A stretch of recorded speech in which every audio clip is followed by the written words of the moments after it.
Streaming live around the world, this is Paper Cuts with Brad and Jay. I'm the one you love. I'm Jay. Thanks so much for stopping by. Over there's Brad. It's his show. It's his show. That's why I'm the host, and we just love Jay. Now you know it's all natural. I mean, you know, nothing's rehearsed, right? No, absolutely nothing is rehearsed on this show. God, you just suck the life out of me. It feels like you've got a lot grayer since we started this. I have. I know. I have. This evening, we are chatting with author Hamelin Bird with special co-hosts. Oh, come on. This dude's here again. We are live. Happy Paper Cuts Day to you. Yes, I know. Exactly. Happy Paper Cuts Day to you. That's going to be, Brad, it's going to be my new intro from now on, because we never know. You know, I used to say Happy Friday. We never know if we're going to do a show on a Friday or Saturday or Wednesday or what. So I'm just going to say Happy Paper Cuts Night to you or Day to you for now on, okay? Bradford Chad, Proctor over there. I'm surprised Chad ever comes back. The way you treat him, I'm so shocked. It's true. Like brothers with different mothers, okay? We go way back. You know, we're locked in. We're, you know, checks in the mail. Tonight show, we must have thought, you know, this was too big for the two of us to handle, because we had to reach out to Chad to be a special co-host. And I don't know, we were counting backstage. Chad, you're starting to get into that Laurel Hightower, Megan Lucas, you know, they've been on the show the most. I think you're there. Maybe you're one short. You know, maybe after tonight he will never come back and he'll stay one short. I'm not sure. But, probably. Chad Lutzke is here tonight. Welcome as a co-host. Thanks for asking me. I came prepared. I came partly prepared. I got my DRENCRoM shirt on. Nice. Yeah. Nice. Got my Laura Palmer. Oh yeah. Going. Black metal Laura Palmer. Yeah. Jay, what are you wearing there, Jay? Oh, Talking Head shirt. Yeah. Repping Michael Clark, the king of swag. Nice. I got one of those in my dresser. Yeah. I think mine's in the bottom nice. of my hamper, still needs washed. It's like Under Armour. It's nice. It's like one of those soccer shirts. Yeah, Mike goes all out all the time. Yeah. So you should probably introduce the guests, since we're like 20 minutes into this. We're talking about shirts and wardrobes and stuff. Tonight we have a writer who's been around the community for a while, and he's been a supporter of the show. He pops up every now and then in our comments, and we're like, yeah, we probably ought to go ahead and have this guy on, or he's going to stop supporting us. So he's getting into it. Exactly. Which is a shock. The writer of Double Vision and Wayward Sun, his newest is a trippy adventure. It came out in May. DRENCRoM. Help me out with this, Hamelin. How do you pronounce this? So basically, there's no real way to pronounce it. I mean, okay. I stole it from A Clockwork Orange. That's where the term actually is. So that's the best I can do. However you want to say it, that's the way it's said. Hamelin Bird's here with us. Before we get too far into this, into this book and all your other books, two quick questions for you, Hamelin. Yes. One, are you fine being in the presence of a cannibal? And two, wow. Two, how much acid did you drop before writing this book? I just, those are the two things. Okay. Well, I think anytime I'm in society, I'm probably in the presence of a cannibal. Yeah, I didn't say who. It could have been me. Could have been Brad. Could have been Brad. Like, everywhere. And the second question, quite a bit actually, but that was a long time ago though. Like not concurrently as I wrote it, but I pulled from experience, and so there was a lot of experience to pull from. And for those who haven't read it yet, I mean, it's a somewhat of a trippy psychedelic. You know, you might have a lava lamp in the background with a blacklight poster type weird drug. you explain it, because like I'm still lost, and I read the thing and I'm like, wow. I was like, cool. So you go ahead. Yeah. You want me to explain it? What's the elevator pitch for this one for anyone who hasn't read it? Oh man, well, basically, this chick is trying to get a mythic drug, and she happens over it on the dark web. She manages to try it, and from there her life sort of unravels as she gets wrapped up in that. And then there's a couple of side stories involving some other characters and how they kind of thread in and out and stuff like that. But you know, like really I was going to write a story that was a little bit different. Like I was talking with a coworker, and we were talking about that somebody on Craigslist actually they put themselves up there, or their body, and they wanted to be cannibalized. They wanted someone to eat them, and so I thought, like, that's a true story, right? So then I was like, well, I think it'd be cool if you did that, but then you were like, you got to feed me while you're like, cutting me up. And so that's wait, you guys don't do this? We have the expert. We have the expert with us. I mean, is that that's a normal routine, Thursday Chad? night? I mean, is that it's Tuesdays. okay? Tuesdays. Yeah. So that was the genesis, and then for story purposes, like it didn't really work out that well when you're trying to tell that story for different reasons. So I was like, well, let me just switch it up. And I'd known about DRENCRoM for a long time, going back to Hunter S. Thompson and all that stuff. So I was like, well, let's just do that story, because I've kind of been holding that one in my back pocket for a while. So I just threw that in there. So is DRENCRoM? That's not a real thing. Is it's just made up from those movies and stuff? I don't know. It depends on who you ask, but I mean, yeah, I have no idea. Like, I mean, if you look in the front of the book, there's a quote from Aldous Huxley. Yeah. And so, I mean, and he was, he experimented a lot with mescaline. He wrote The Doors of Perception, which is where the Doors got their name from. Yeah. So, I mean, I don't know. Maybe some of it's theoretical. But I'm sorry, Brad. The Doors is a band from the '60s and '70s. Just so you know. I don't know. Okay. I don't know who they are. Yeah, I don't know. Sorry. I'm gonna read this from the front of the book though, because it kind of explains what it is. Yeah. Beginning sentence. It says, "Then came the discovery that adrenochrome, which is a product of the decomposition of adrenaline, can produce many of the symptoms observed in mescaline intoxication." So maybe it is a real thing. Yeah. I guess theoretically it would work. I've never tried it though. that I know of. Just depends on who's watching. Never tried it. Yeah, I don't have anything to do with that, man. Right, not at all. But so how did the idea for the this drug to get all wrapped up in this weird? And I don't want to give away what happens at the end, because I wasn't expecting it to go that direction whatsoever. Yeah. So where did without giving anything away, where did like the stuff at the end come from? Because it's like she's having this trip and stuff, but then other things start happening that. Dude, I have no idea. like I was enjoying the one thread, and then it came to a sort of a crux, and I think I'd had that idea kicking around in the back of my head for a long time. What happens? And it was like, it's time to unleash it, and it was beautiful. And the shit gremlins got unleashed pretty quick. Yeah. So yeah, at that point, I just wanted to be free. I just wanted to go wherever I could. And usually, I'm writing like a novel, and it's so bogged down, and you kind of have to establish all this stuff. And so I was like, dude, I can do whatever I want here. And it was meant to like be sort of vague. Like I said, with David Lynch and stuff like that, a lot of it's intuitive. And so you just kind of there was some things in there that were deeper. I'm not saying it's all just out there. There were connecting ties, but like even when I was writing the end, and you get up to when the dad answers the phone and there's the situation with the guy in the car and all that, you can see that's where I would have broken out and like, okay, who's this dude? Let's investigate him. And it starts sprawling out into this bigger story. So I definitely restrained myself. I said, keep the focus, and actually cut that down more than I would have liked to. But in the end, the story worked out exactly the way I wanted to. It is jagged, it is quick, and that's the way I wanted it. Kind of an uneasy sort of thing. It is very quick. I'm not a fast reader, and I read the whole thing in one day, so that's saying a lot for me, because it's 130 pages or so.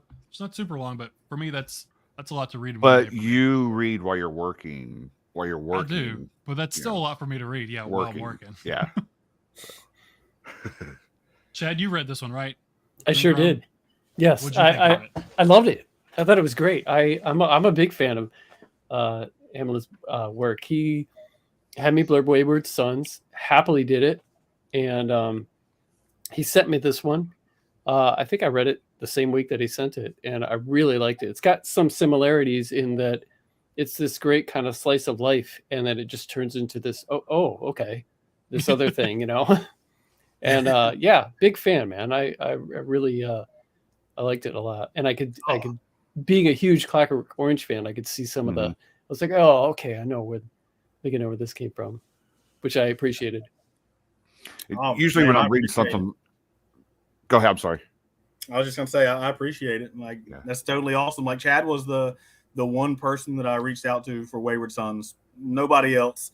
I knew it was like this is Chad, you know, or whatever. And so I'm always super appreciative that he blurbed that and that he dug the novel at all. I recall, and I think I've told you this before. When you sent me that, you know, I do get requests quite often, and I don't have the time to do them all the time, or sometimes I just don't like the book, and I don't believe in giving blurbs just to friends and just to be nice, you know. Right. I don't think that does anybody any favors. And I could tell as I was reading it, I was like, oh, this dude has definitely read my stuff before and paid attention. He knows that I would like this. So, yeah, for sure. There was a comment. One of the common themes I found between both of them was like this almost, some of the characters want to escape. They wanted this sense of freedom to kind of break away, especially with DRENCRoM. But as mentioned in here as well, I think a character's name is Ray. He was trying to like get away and escape from his family and stuff. Was that a theme you were thinking of consciously to sort of intertwine between both of those, sort of if freedom, getting away, sort of breaking what their family kind of wanted them to do and kind of stuff? Not necessarily consciously. That was just kind of the trajectory of the story. Those characters were just it's like they began on their own in the story. That was it's like they've always been on their own. But I mean, I suppose in some ways, it is always nice to get the parents out of the way, you know, and not have to deal with that when you're, you know, so they can kind of do their own thing. Although Double Vision was very much about the relationship between the dad and the son. So I dealt with all that there. But with these, it was meant to be a more solo journey without all the family stuff, you know. So did your process change any from Double Vision and Wayward Sun to when you were writing this? I mean, did you have to like go to a whole different space in your brain because this was so trippy and psychedelic, or is it the same approach, or what's different? Well, it's always changing because, well, Wayward Suns is actually the first novel that I ever wrote. And I really cut my teeth on it because, you know, I wrote the initial draft, but then I spent like 3 or 4 years learning how to write, basically, and that was the novel that I used to do it. And at one point, it had gotten like twice as long as it is now.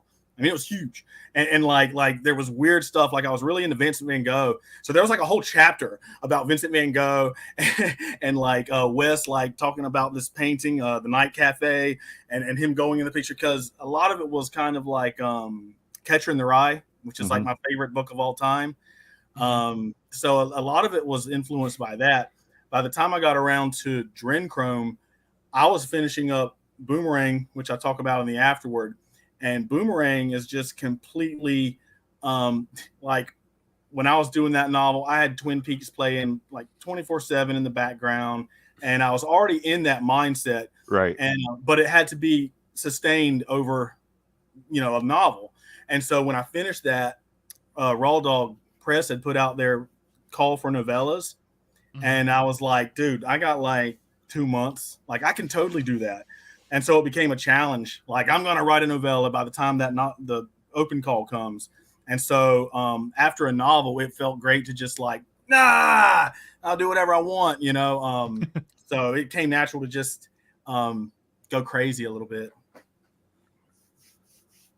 Chad, do you feel the same? I know your stuff's all usually the same length, but do you write something longer? Do you feel sort of this release to write something shorter after that?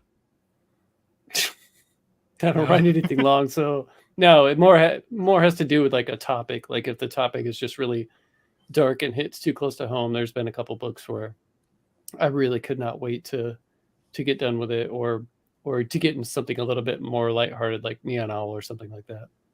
Mm-hmm. Hamelin, you sent these to Chad ahead of time. Were you looking for suggestions, comments, help? And Chad, did you give anything out to him? He was being a cool dude, is all he was doing.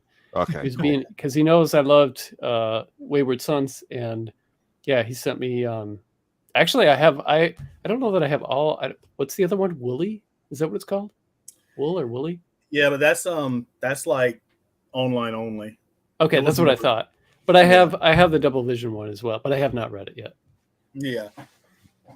Yeah, and DRENCRoM I just sent to Chad after the fact because I don't know, for some reason I thought he would like it.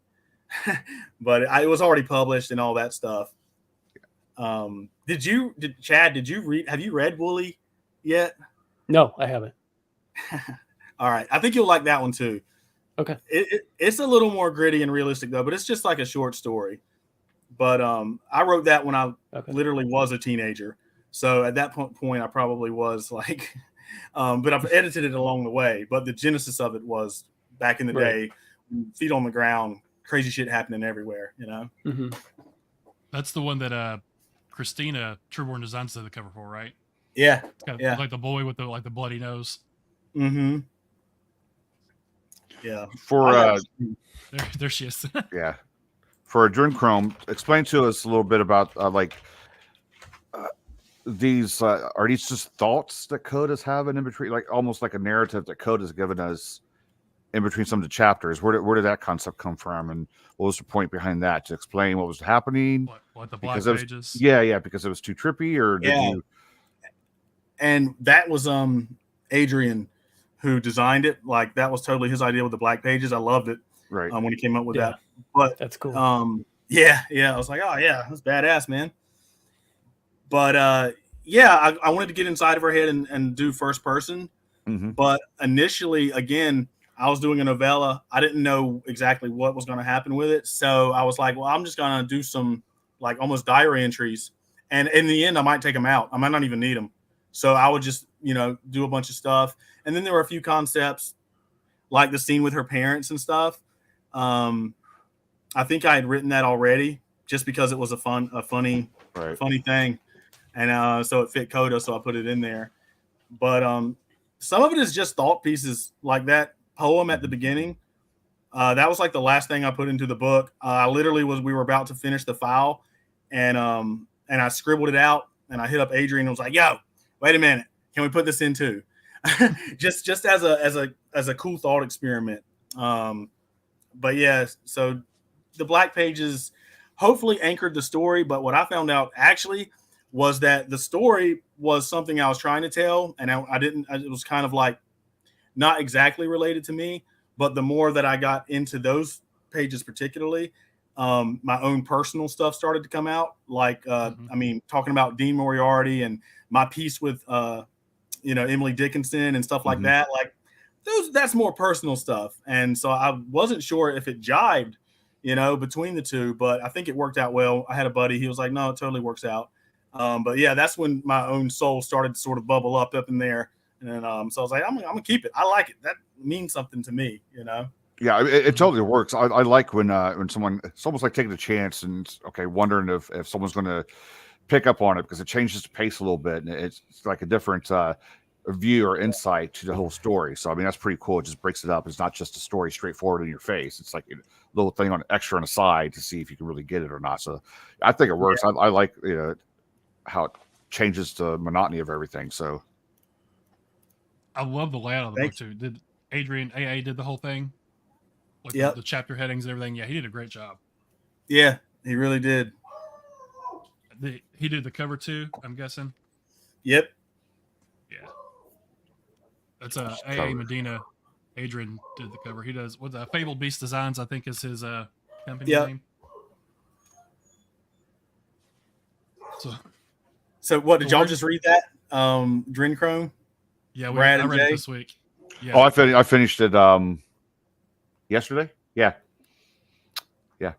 Very nice. I mean, I try to get to the week of whoever's we're having in that show. Try to so it's fresh. Yeah, because he's holding for good stuff. That's true.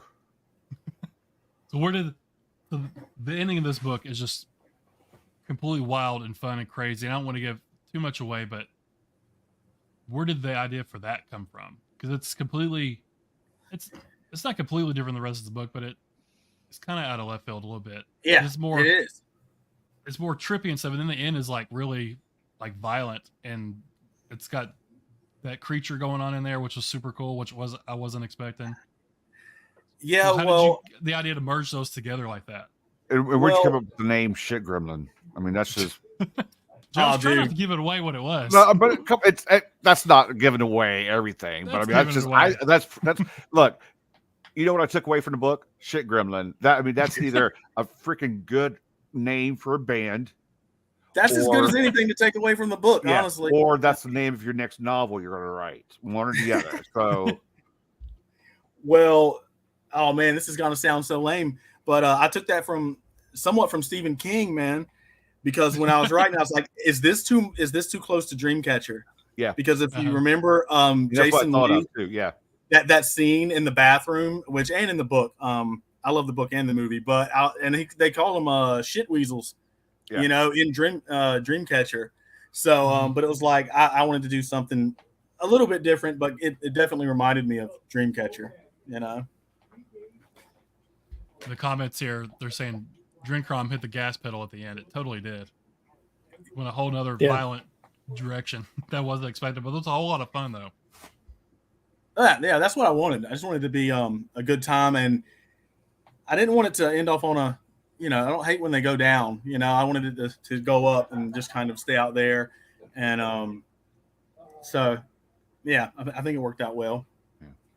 And so you like Chad's books, even though they go down at the end all the time?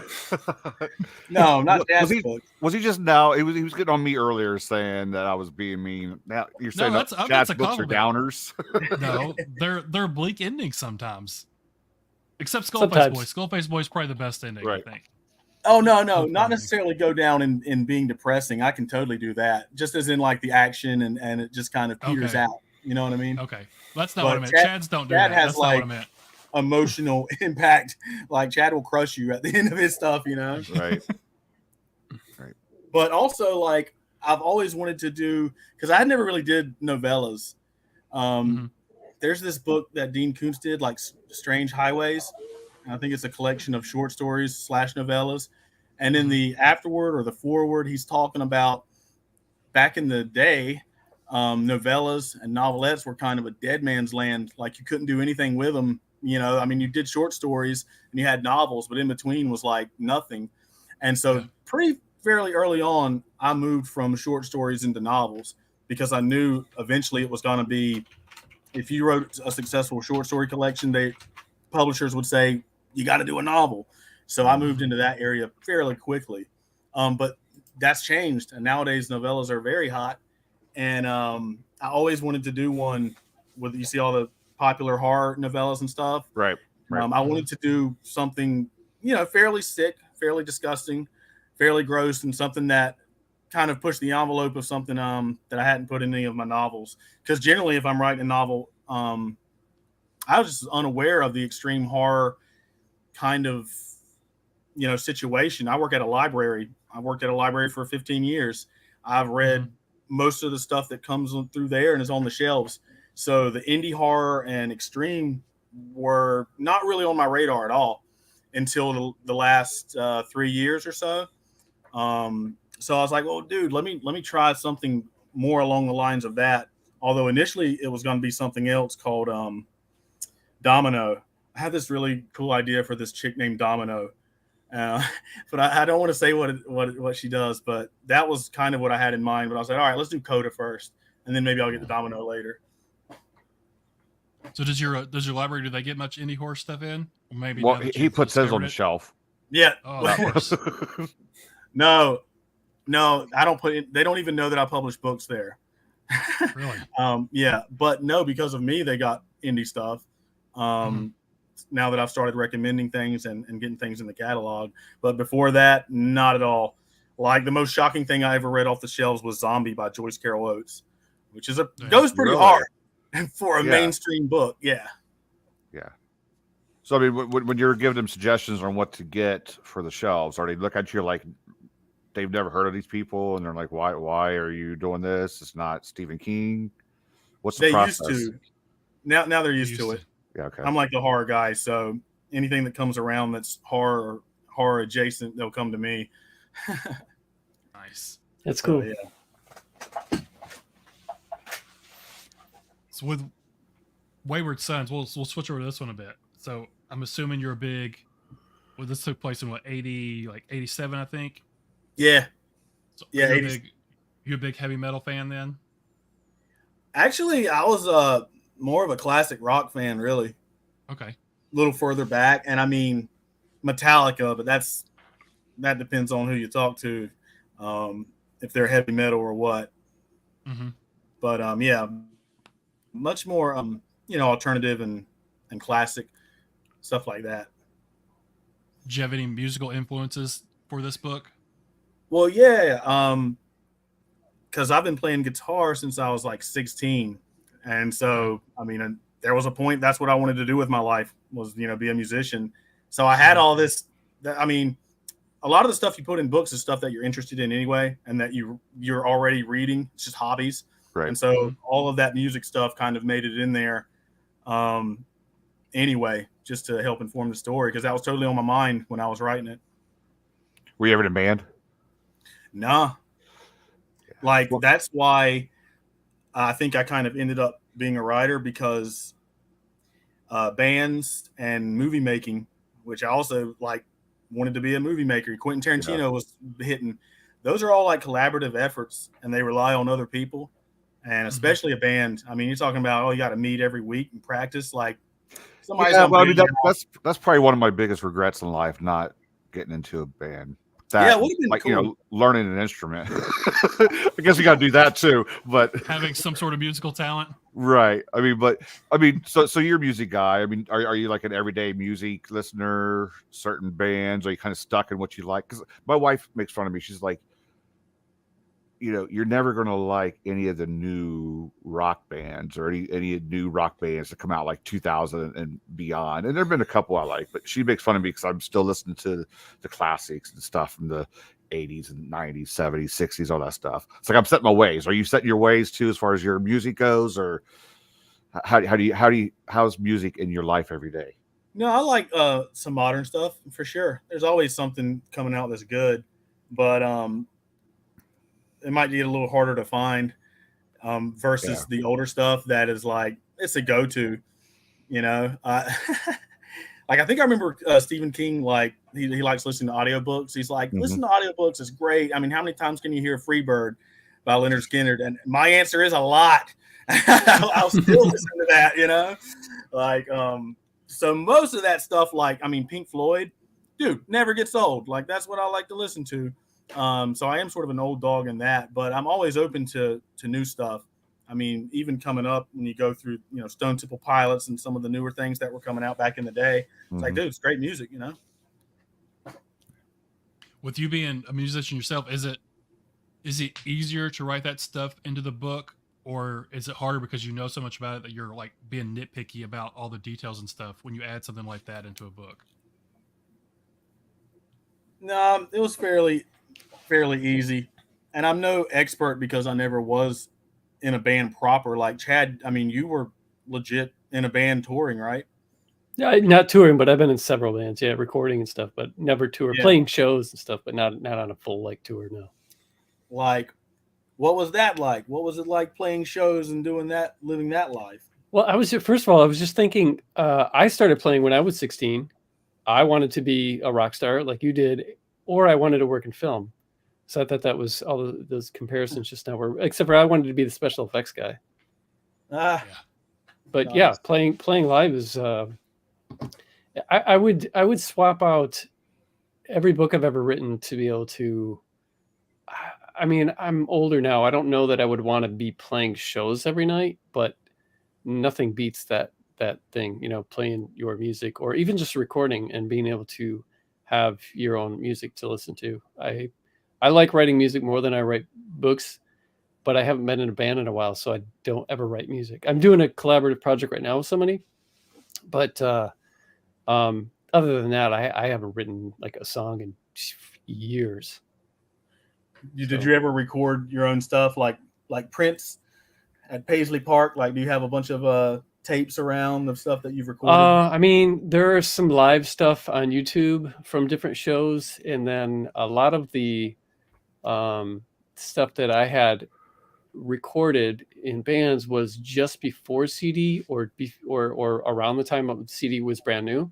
So a lot of it's on tape that hasn't been transferred, and it transferred is probably rotting, and I need to get that over. But I do have some stuff that's more recent. I think I wrote and recorded a song on my own that's on YouTube, like maybe a year or two ago that I wrote. I had the idea that maybe I wanted to make my own soundtrack for one of my books. I was going to say you should do soundtracks for your own books and release them. Yeah, well, the funny thing is, it's for the book "The Same Deep Water as You," which is supposed to have the soundtrack to the soundtrack officially is The Cure's "Disintegration." Right. All the chapters are named after all the songs, and the name of the book is after one of the songs on the album. But I started writing songs for to have that out. One of them is online, but other than this new thing, I don't have, and then some live shows and stuff. I don't have a lot of stuff. You do that's guitar or a bunch of instruments? Guitar and sing, if you want to call it singing. Yeah. I mean, some of it's legit singing, but I'd rather I like screaming and more than I do, punk rock stuff, hardcore, or but I've been in playing multiple different genres. But yeah, good time. I've always loved it. So you would trade the music for all the books? If there was some way to actually make money writing and recording music, and someone said, "Yeah, but you got to quit writing," I'd be like, let's start now." Dang. Not to say I hate writing. I don't know. I just like music more. It's got to be. I just want to feel the thrill of the band up on stage when it could be a small club of a couple hundred or a big amphitheater, 50,000 just cheering for them. I want to feel what they're feeling up on stage, and if you look at a band that's been doing it for 30 years, if they still feel the same way as they did the first time it happened. So that's how I look at like music. Sometimes when I go to shows, and I'm like, man, I just wonder how it feels being up there, and all these people are like worshiping you right now. Yeah. Dude, what would feel really bad is those stories, big bands, they go on the road and they feel that every night, they travel all the time, and they get home, it's almost like a drug, and then you're like back at normal life and you don't get to feel that. Like, that must drive you crazy. Yeah, their normal life is on the road. Yeah. It's like, it's weird being at home with the wife and kids. Yeah, exactly. Like, I can't stand this, I gotta go. Yeah, that would suck. Mike Preston I'm sorry. He needs to hear Chad's band. Sorry, Brad. We're talking music, and you don't Oh, yeah? listen to like country rap or something. So we apologize. Not country rap, Jay. No. I don't know. Just normal rap, no country rap. Yeah. What were some of the names of your bands, Chad? Yeah. Pig Farm was one. Zero, which came out well before the whole Smashing Pumpkins. I was going to ask if it's connected anyway. Way before that. Yeah. Grog, Haji and the Ancient Chinese Secrets. That's a good one. Dead Skin on My Pillow, but we used acronym. And Fat Albert and Friends is kind of a noise band that I actually played drums in, that would play with another band that I was in whenever they played. Zeitgeist. I think you told us that one time, maybe. Did I? I think we talked about music a couple times before. Yeah, it sounds familiar. Maybe it was. So. Yeah, and this thing I'm doing now, I don't think that it has a name, because it's with a musician who has their own thing going, and they asked me if I wanted to collaborate with them. And then I asked one of my favorite singers in an underground band that I've been listening to since I was a kid, if he would, I've gotten to know him, did a lot of artwork and stuff for them over the years, asked if he would sing on the track with me, and he said sure. So That's cool. very excited about that. If it happens, we're having some issues with, I've got an older version of GarageBand. This guy's got a newer version of GarageBand, and we're having a hard time with the files. But I already have a demo, and it sounds killer. Would both of you all, since you both like music, would you all like to incorporate music in other ways than just about, this book is about a band, like Jay say, like kind of writing a soundtrack for it, or incorporating, I don't know how you do it, but incorporating music in some other way than just the book is about a band? Does that make sense, what I'm trying to ask? Have y'all ever thought about actually doing a soundtrack, creating your own music for a book or anything? Hamelin? Well, yeah, I was gonna say I think Chad would probably be great at that, like, because he's still in the game. I don't really play very much anymore. It got to a point where it was like I sort of had to choose, because I tend to be like obsessive with whatever I do, and if I picked up the guitar, I'd be doing that, and it was kind of hard to split my time, so I had to like lay it down. I mean, I'll still pick it up occasionally, but not like I was before, So I'm pretty much in the writing world now. I did everything that he just said perfectly. That's the learning curve. I don't play nearly as much as I used to, because I don't have a reason to. I'm not in a band. I don't have practice, and I can't make money doing this. And then the learning curve, of just, it's like, yeah, I could write an album's worth or EP or whatever as a soundtrack for this thing, but who's really that interested? And it's not going to help pay the bills. Not to say my fiction helps pay all of my bills and my neighbors' bills and their bills and whatever. It's not. It's more of a struggle, but it's not gonna. Everything like that is gonna tear me away from the time that I could be writing another book. Yeah. I wish that I could. I wish there were like, if God was like, dude, I'm going to give you like 4 more hours in a day just to work on music. Yeah. Just, that'd be awesome. I would do it. Yeah. I would. Or like Edward in Twilight, where he plays the piano. I've never seen it, never read them. Me either. I have no desire. Oh, man. I don't think I've heard of it. So my ex made me watch it, so I've seen quite a few of the movies. Not to like keep dwelling on the music, so there's other stuff to talk about, but like that's how I look at poetry when I read somebody's work of poetry and stuff. Like I look at it as the lyrics just without the music. So when I'm reading it or when I'm writing it, I have a tune in my head, and that's just how it's connected with me, because I look at it as like, music could be like poetry with music involved, songs, and then vice versa when I'm reading somebody's poetry collection and doing that. So I think they intertwine that way. Well, with me, it's like the music. The problem with that is like everything else that kind of comes with it, like the production. You're talking about like GarageBand and stuff like that. Like you have to be technically proficient to know how to, to add all the things. And I mean, much less going out and playing live and going on the road. Whereas like that's and with movie making, all of that goes into that. Whereas that's why I like the purity of writing, where you solely rely on yourself. You don't have to wait for anyone else to show up, and you can pull a book off the shelf and see the final product and read the words, and that's what it is. Whereas if you listen to an album, you don't know what they use to achieve that sound.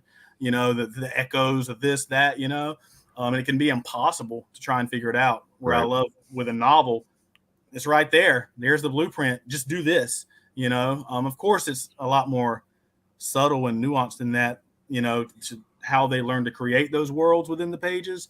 But that is the finished product. You can see all the words right there. Now you just do the same. And that's more of a single piece of work too, the book, where as a band, they probably don't even know themselves where some of these sounds came from. It was the producer that was mixing things that came up with, hey, let's just have a over here. Well, we didn't even know that was there, So yeah. That's an interesting way to look at that too.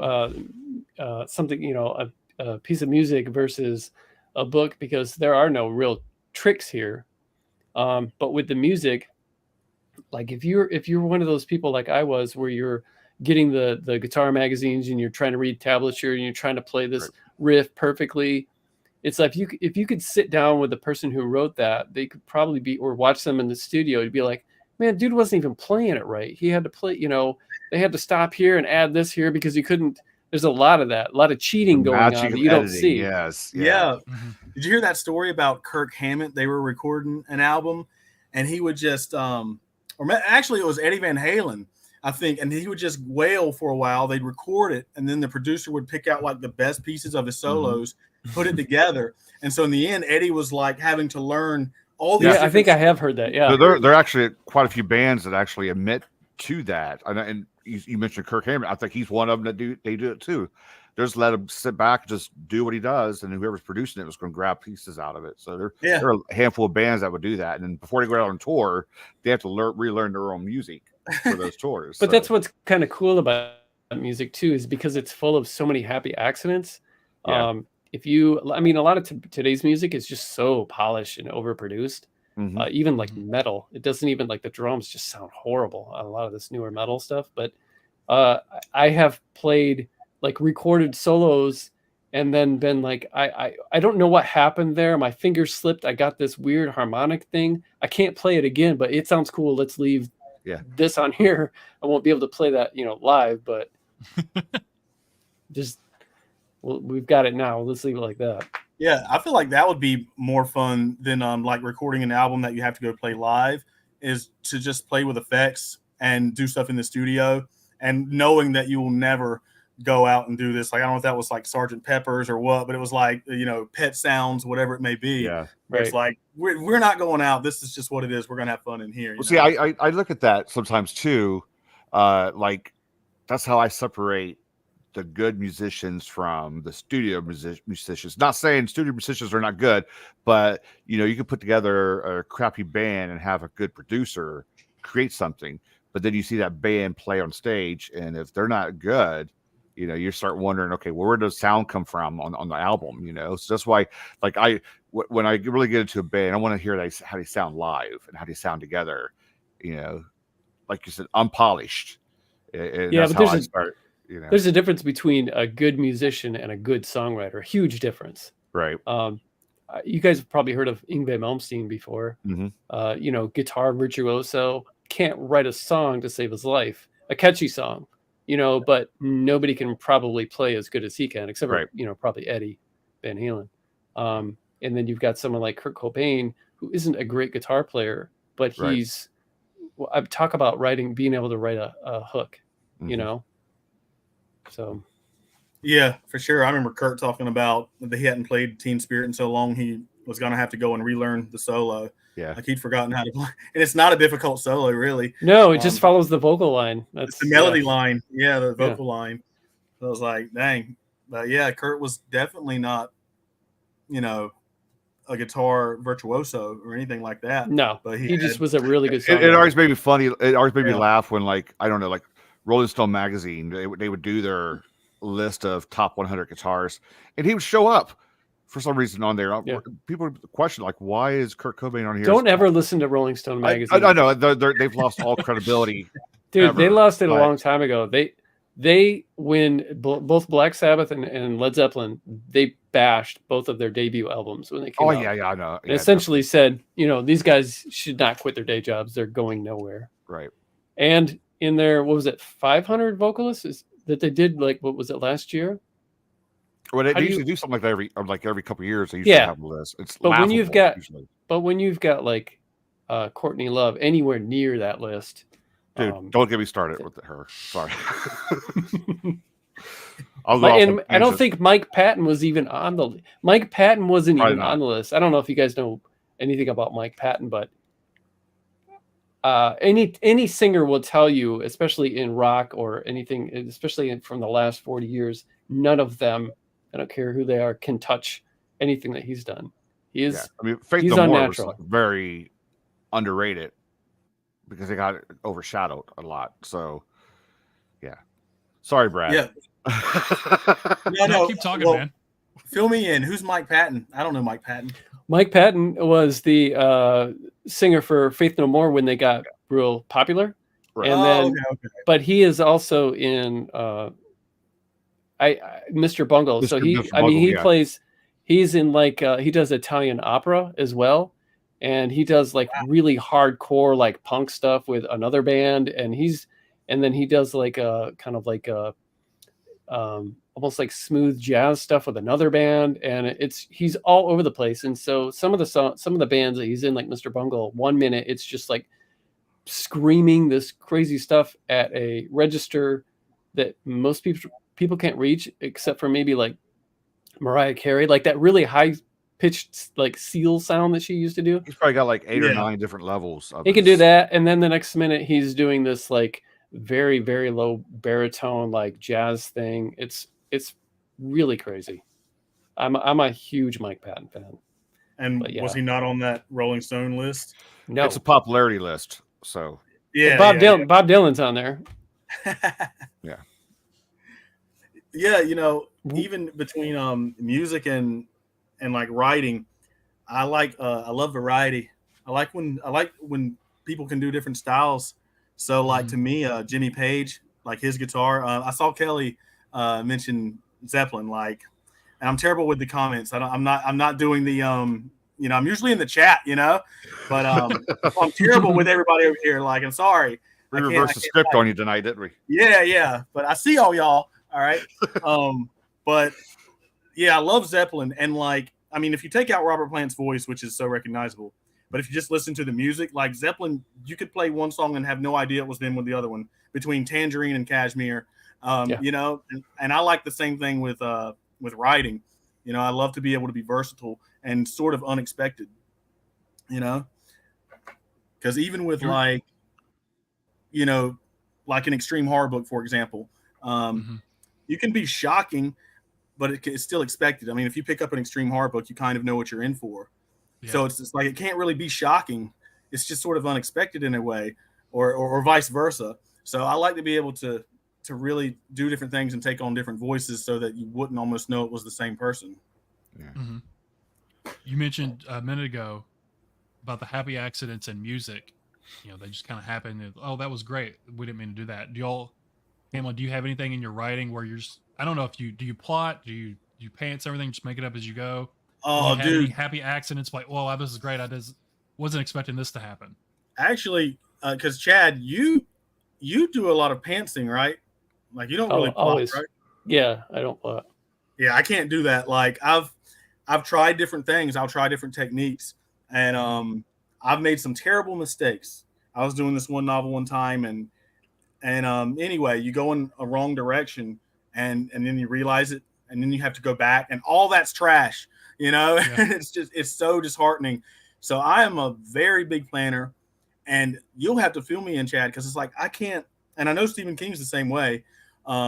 He doesn't really plot, but I do a controlled chaos sort of situation where I do have beats that I want to follow, but within that realm, things go crazy. So like this big, huge novel that I wrote, Still of the Night, definitely had planning, because I don't understand how you can have complexity without knowing where you're going. It's almost like I'm going to write a screenplay, but I don't know where it's going to go. But screenplays are so tight, you know, they have to be exact. So to me, that's how a book is. But then you get inside and you find little playgrounds. And so that's when I'll go off talking about some bullshit for a couple pages, because that's fun. And I like talking about bullshit for a little while. But then I get back on point and fall back in line. So I'm definitely a plotter. But within, like you're saying, Brad, within those parameters, I will happen upon something that it's like, I didn't even think about that.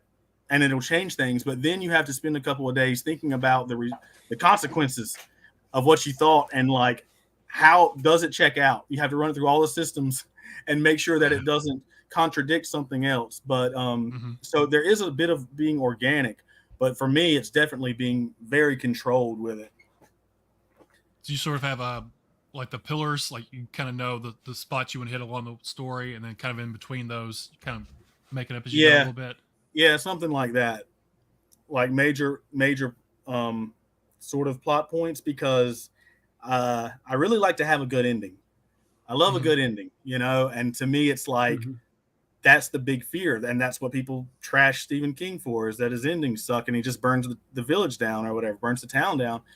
So to me, I have to. I'm almost like I think it was Big John pancakes out of nowhere. Just yeah. I think it was John Irving maybe who said he starts from the last sentence of the book. And well, works I was his going to way. ask you that. Since you'd like a good ending, do you ever think about writing just the ending first and then working your way? Oh yeah, sometimes it's the ending is the only thing I have, or something like that, and I'll be like, okay, how did this come to be, and just go from there, you know. But Chad, people say, I mean, I was just wondering, like, how you do you totally sit down? I mean, you have some ideas, right, of things along. It really depends. On most of my short stories, well, at least half of them, zero idea, and I will write a sentence, and that appeals to me enough to write another sentence. No idea where it's headed, but I know how important it is to hook the reader right away, editor, publisher, whatever. And so I need to do that to myself first. As far as like pantsing novels and novellas, I mean, I have an idea, and I'm with you, man. The ending is, to me, is the, man, I don't know if I'd say the most important book, because the whole ride has to be entertaining. Right. But if I can't nail that ending, it's like if I'm pantsing and I'm halfway through the book and I don't have the perfect ending yet, I will get really stressed out, because at that point it's like, if I can't have a good ending, because I'm not going to blow up a town. So if I can't have this good ending that is just going to make someone put the book down and smile and go, and just think about, about the ending for the next couple of days or something. If I can't do that, there's no sense in moving on. So that part of the process kind of stresses me out. But also, I often do have the ending first, and before I'm even halfway through, I will sometimes write it. And there's been times where I wrote the last couple paragraphs and never changed a word, well before I was, halfway through the book. I remember when I was writing Skullface Boy, I did that where I kind of knew what I wanted to do, but wasn't sure. I was outside, I think it was late at night, and I was just standing in my yard looking at stars and stuff. And then the whole ending came to me.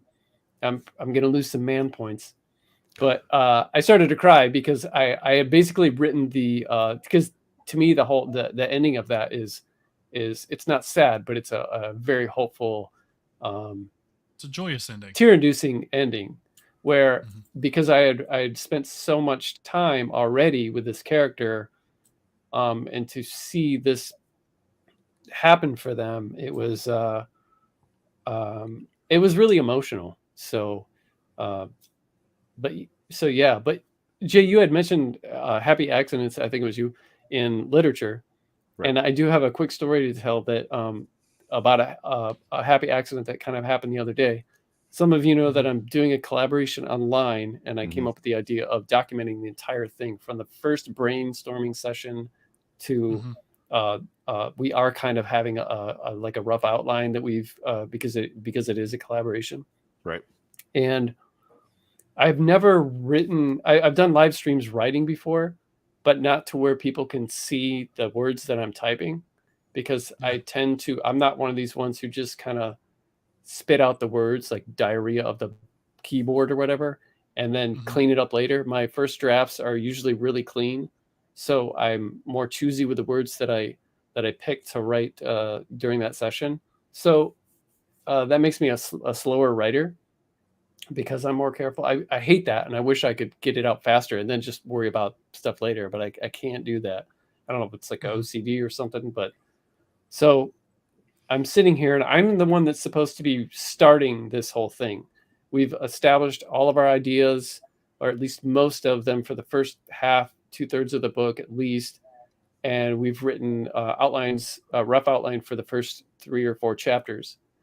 So now here we are in our 3rd or 4th day. I'm getting ready to type. We have an audience, and my co-author is watching me as well. This is not cool. So, and because I purposely went in not having any idea what the first paragraph was going to be. So I typed, I just typed there boobs. when y'all started. Okay, I typed the word boobs just to be funny, so that my co-author would be like, "What?" You know. So I just typed boobs, and he goes, "That has to be the character, the name of one of our characters." And I said, "Yes, because everybody likes him," and so that's a happy accident. Nice. I like that. Yeah. Everybody likes boobs. Yeah, I was there when you started. That was great. Boobs. And Chad, Sorry, you're talking Brett. about Skullface Boy, right? The ending that I was referring to that teared me up. Yeah. Yeah. Oh man, great book. I love that. Thank you. I appreciate that. All the places that it went, all the little adventures and stuff. Yeah. And I know you said that you could have went on doing it for yes, much longer. Like, yeah. oh man, some of that stuff was hilarious, son. Like, thanks. I still remember where he goes to the guy's house, but it's like a library or whatever. The old man's house. Rainbow Rick's. Yeah. Yeah. That might be my favorite scene of that book. I like that book a lot. And the Winnebago when they're going through the canyon or the RV or whatever it is. Yeah. So, Hamelin, you're talking about you really try to stick the ending. Have you ever gotten to the end like, oh, I don't like this, and just had to like completely switch it up? Or do you kind of know what the ending is going to be before you get there already? Like, have you had any endings that were like, man, this isn't working for me, I need to switch it up here at the end and do something different? Yeah, I mean, for the most part, it stays the same. But at the end of Wayward Suns, actually, yeah, Wes was supposed to like come out of it better and like learn the lesson or whatever. And then it was like, nah, it'd be much better if he just paid it no mind. Like, it didn't even affect him, you know, and he kept just doing his thing. So that one was kind of a surprise. I didn't expect that. But most of the time, yeah, it fairly sticks to it. And people say all the time it's, you know, about the journey, which I agree. But also, if the ending is just a letdown, that almost like ruins the whole journey. At least for me, in a way. I don't know how you all feel. Well, that's a Stephen King career for you. Hey, not all of his endings are bad. He's got some That's good a ones. joke. He's got some duds, Yeah. but he's got some good endings too. Yeah, like King taught me like that anything can be interesting. Like, he could write about a dude taking a trip to the grocery store. Nothing supernatural happened, and just the interaction of the characters would make me want to keep reading it. You know, so that's why it was like I used to be draw an artist and stuff, and I was like, I want to be able to draw anything that comes into my head, and so I would try to work at that. And so it's like that with writing, where it's like any scene, anything that comes in your head can be interesting if it's written in the right way. Like Chad saying, like the sort of line by line tension, where it's, you know, every line is just kind of drawing you forward. So I always try to keep that in mind. I may not always pull it off though, but like a lot of mundane shit can be interesting to me. Just people's thoughts and stuff, and their interactions. So on that, how do you try to keep a good balance between narrative and dialogue with characters? Like, do you try to keep it balanced, or do you just allow the characters' dialogue to tell the story? Or do you feel like you have to, in the narrative, explain what they're talking about at times? It kind of goes back and forth depending on what's happening with the plot, but there's definitely been, like, Double Vision is a very cerebral book. Probably if I did it again, I wouldn't spend as much time in Mike's head. There's a lot of thinking.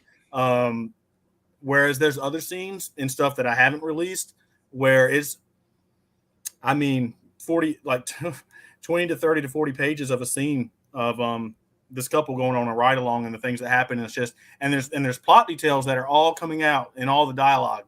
And I loved it because it moved fast, but it was accomplishing what it needed to accomplish, hitting all the right marks and stuff. So it kind of depends on what's happening in the plot. But I hate those scenes sometimes when the plot has to go forward strictly by action and there's no dialogue. And it's just like this dude climbed a mountain and then came down the other side and found some bones or something. And it's just like 10 pages of action. Like, that can be boring to me, you know. I love it when the characters are telling the story, like the dialogue is pushing along. Yeah. That's why I look for it. Yeah. You're talking about sort of the mundane stuff. There's in Clay McLeod Chapman's new book, What Kind of Mother? They're just like these little side characters, just like these little old ladies at the farmer's market. And they just like are the town gossips. And I could have just read an entire book just about them talking and gossiping about people in town. So yeah, it doesn't have to be about action or big plot points, just something you find interesting, whether it's a character or a certain scene or location. I could just read an entire novella about these little old ladies gossiping about everybody at the farmer's market. Yeah, like I wish more still people like remember- that. Yeah, I people still are, oh, that's remember, like- boring. That doesn't have anything to do with the plot, so who cares about it? But I like that kind of stuff. Yeah, no, me too. Like I totally, because I came from sort of a literary, like I love literary stuff. Like The Last Picture Show by Larry McMurtry. Like this is probably the last book I read that like truly blew my mind. And there's just a lot of people's lives going on in there. So I love mundane stuff that's actually not quite mundane, like Raymond Carver. Love Raymond Carver, you know, and his stories just have a total flavor of their own, you know. Yeah. When people add that stuff in, it makes the books feel more real and lived in. Like this is day-to-day life, and you know, this is what, you know, your main characters will be seeing these other people living their lives. It makes them feel more real instead of just it's all action and we're all just running full speed ahead, because that's not real life. Yeah. I don't know. I like all just...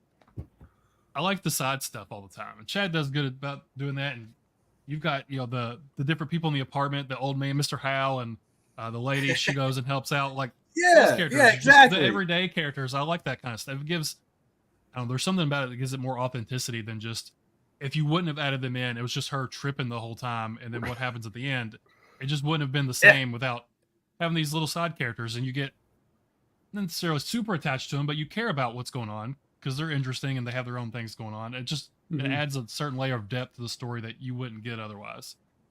Yeah, and if you're skilled, not only are those side trips interesting, but the plot is kind of hidden in there somewhere.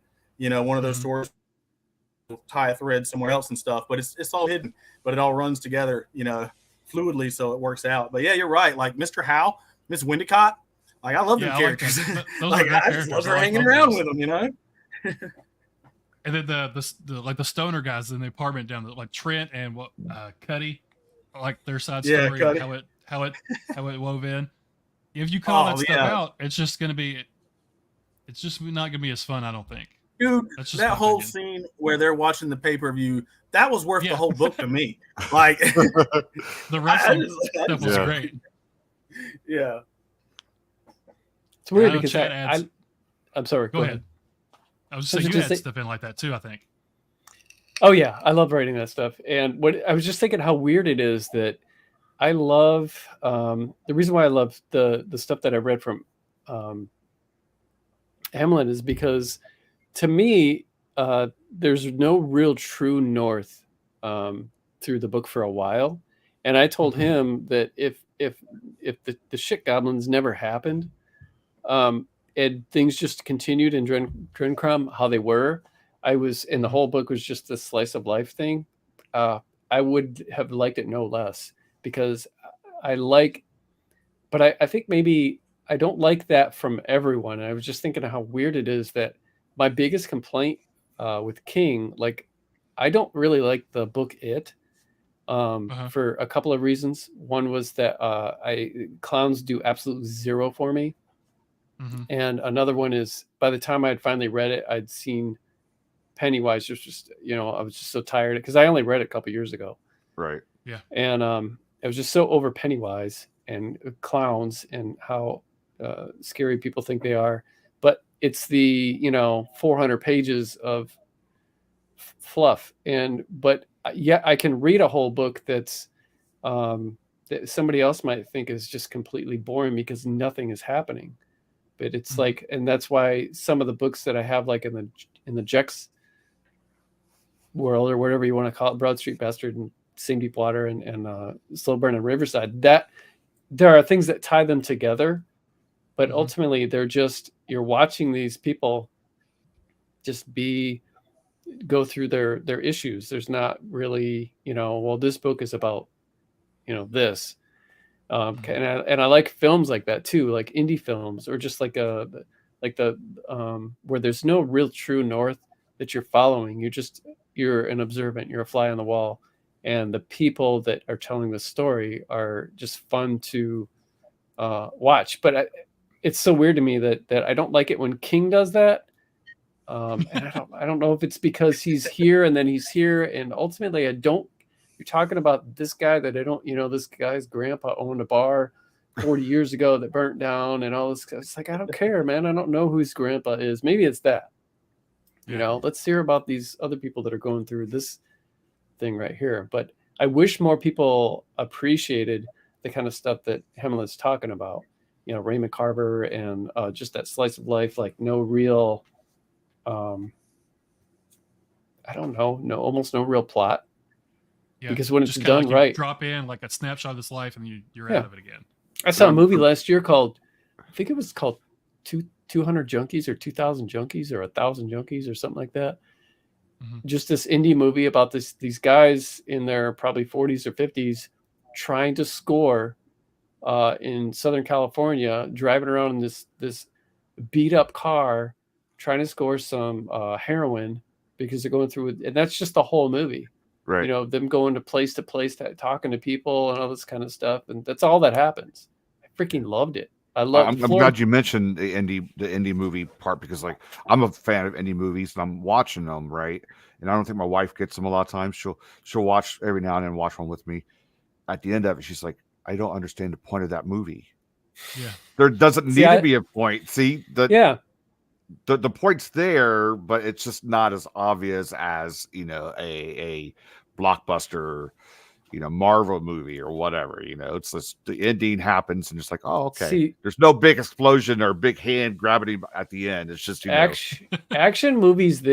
It's weird. I can seriously watch a movie where it's just all dialogue and be really entertained, and then I can watch a movie with car chases and bullets flying and explosions, and I'm bored out of my mind. I don't know what it is about all this action that just.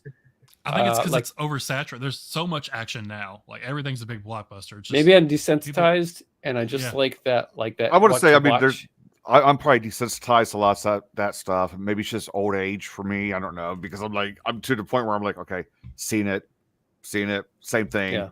But these two people sitting in a laundromat just talking about life, I'm wrapped up into. I'm like, what's going on? There was a movie a few years ago. I think it was Ryan Reynolds. And he's just buried in a box the entire movie. Yeah, it's called Buried. Yeah, that's and great. My wife hated it. She was like, "That was the dumbest movie I've ever seen." I was like, "That was different. It was interesting. I liked it because I don't think there's even anything outside. It's just him in the box the entire time." Right. And have you guys ever seen fun with him? Have you guys seen The Florida Project? I've not. No. It's just a drama about people who live in a really, really run down motel outside of Walt Disney World. Or Walt Disney World.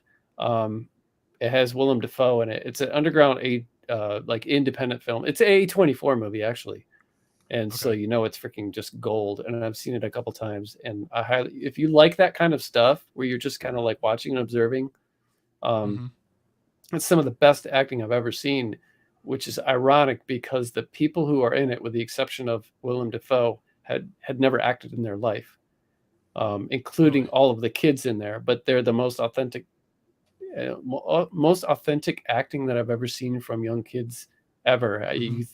They had to have just kept the camera rolling like 24/7 for like months and just got all this stuff somehow and put it together. It's like the guitar solos or grabbing the good stuff. Yeah, maybe, man. So all this movie talk, let's get into this game that Brad play a game. Wait to do this. Hey, I'm gonna preface this. If this goes poorly, this is Hamlin's fault. It was. He said he's the king of this stuff now. He is. FYI. So it'll probably go really horribly since he said that. Yeah. And I didn't pick these questions, so that's good. All right. I'm actually not as proficient as I let on. It just seemed like a good idea. I'm gonna go. All right. So this is called Before They Were Stars. Before They Were Stars. That's wow. How long did that take you, Brad? Oh man, a couple hours. That's our budget for the next year and a half. The hardest part is finding copyright-free music for those stupid little videos. But so what this is, and Chad, you can play. We'll ask Hamelin first, and if he doesn't know, then Chad can guess. Okay. So these are now more popular, more famous actors. We're not doing a reading for those we thought we knew. No, was that the wrong one? My bad. There we go. Thanks for catching that. Yeah. So this is either who the actor is or what horror movie they sort of started out in before they got really famous. All right. So we'll start with this one. I'm gonna name the movie and see if you can guess who it is. So before this Aussie actor landed this role as a hunky superhero, he played a hunky jock. In this horror satire, a group of friends find themselves trapped in a remote cabin that happens to be controlled by evil curses and outside forces. Is Chris Hemsworth from Australia? He is. All right. Yeah. I forgot he was from Australia. That's him, right? It is. Do you remember what movie it is? Cabin in the Woods. Cabin in the Woods. It's Oh, already man. going good. It's already I'd be like, Good that job, one man. guy. Yeah, that one That was guy in that softball. one movie with those one other people. Because I'm so bad with names and faces. It's just like, So there are a lot of these movies, and this wasn't his first movie, but I think he got kind of very popular after this one. So the true story behind the Amityville horror is absolutely terrifying. 28 days after the Lutz family moved into the new house, they were driven out by evil supernatural forces. Luckily, this person and his abs made everything even better. That's another is one of- Canadian. Yeah. Yeah, I think he is Canadian. Ryan Reynolds, right? Ryan Reynolds. Oh, I actually softball. I like that one. he wasn't 2005 known. one? He wasn't known before that movie. I think he was, but I think he got super famous once he started doing like Deadpool and all the comedy stuff. Okay. Yeah. He did that like a National Lampoon's movie, Van Wilder. Yeah, Van Wilder he was. hilarious. I thought he was in a TV show before that movie. Maybe not, but Could have I been. don't know, because that's just from 2005, so that's a long time ago. That's almost 20 years ago. Yeah. Let's see.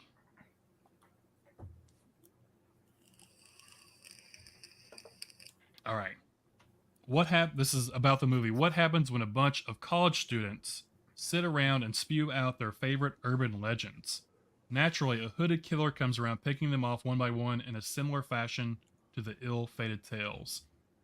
This movie came out in 1998. Chad, I'm gonna let you get that one, man.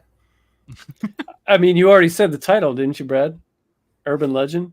that's what I thought it was, right? That is the name of the movie, Urban Okay. Legend, yeah. Do you remember what actor it might be? Oh, you're talking about an actor now. Yeah. That's in this. Did you already describe the actor? No. I just have to guess an actor from the movie.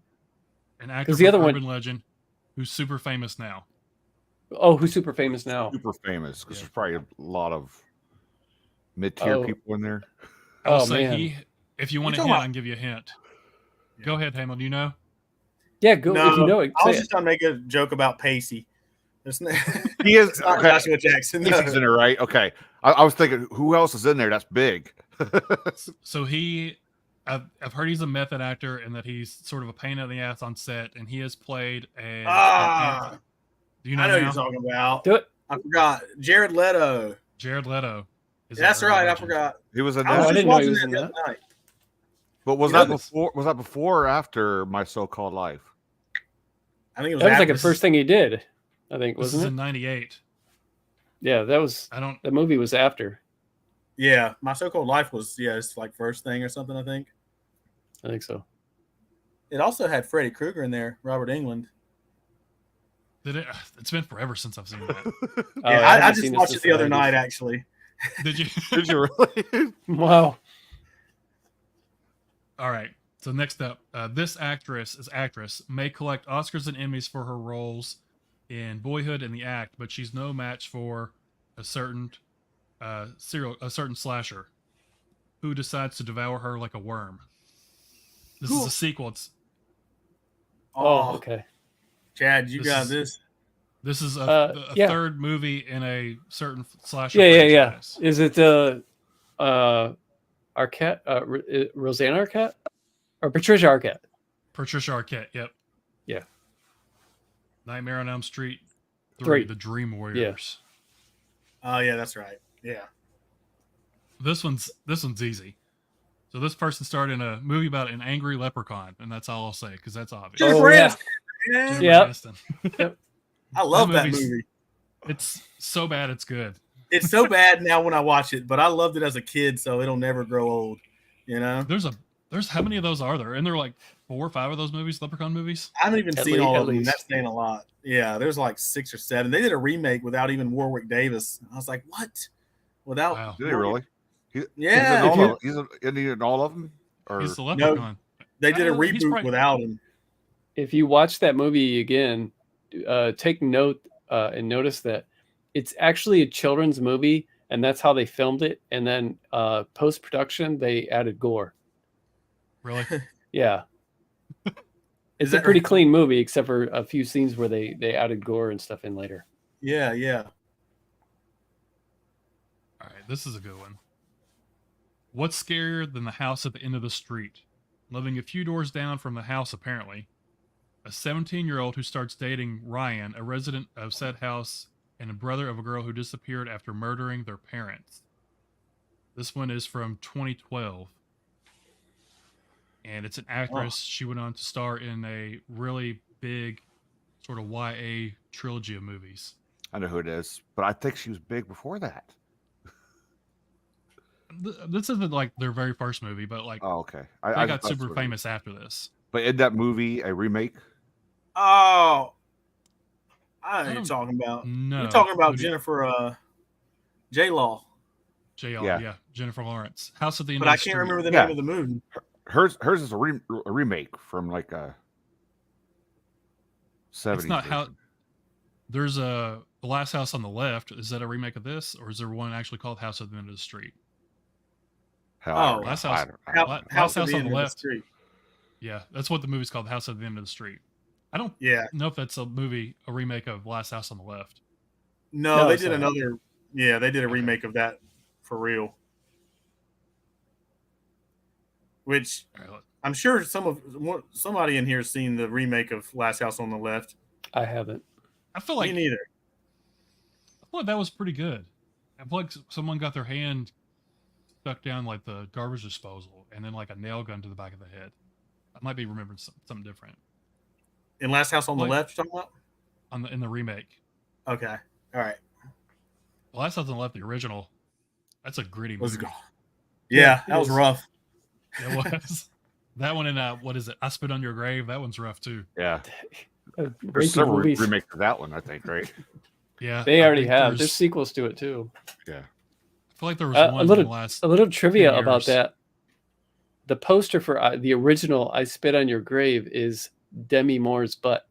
Is it really? Is it? Yeah, I know. I remember it was just from the back, and she's in their underwear or whatever. yeah. There was speculation about that for decades, and then finally, not too long ago, I think she came out and said, "Yeah, that's me."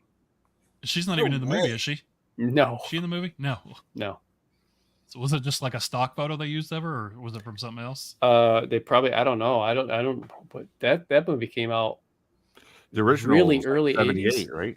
Se- Yeah, it's or early 70, 80s. maybe late Late 70s. So 70s, she I had. was- I don't think she had really done anything. But then, The probably just took it, didn't even pay her for it. We'll do 2 more. Let's see. This is technically a comedy horror film, but giant spiders are pretty scary. You know what's not scary? This person's hair parting down the middle, and I'm gonna mess this dude's name up. Matt Schutzries. He played Logan from Gilmore Girls. Sweet, sweet face. This is from 2002. She has gone on to play a superhero. She got really famous for.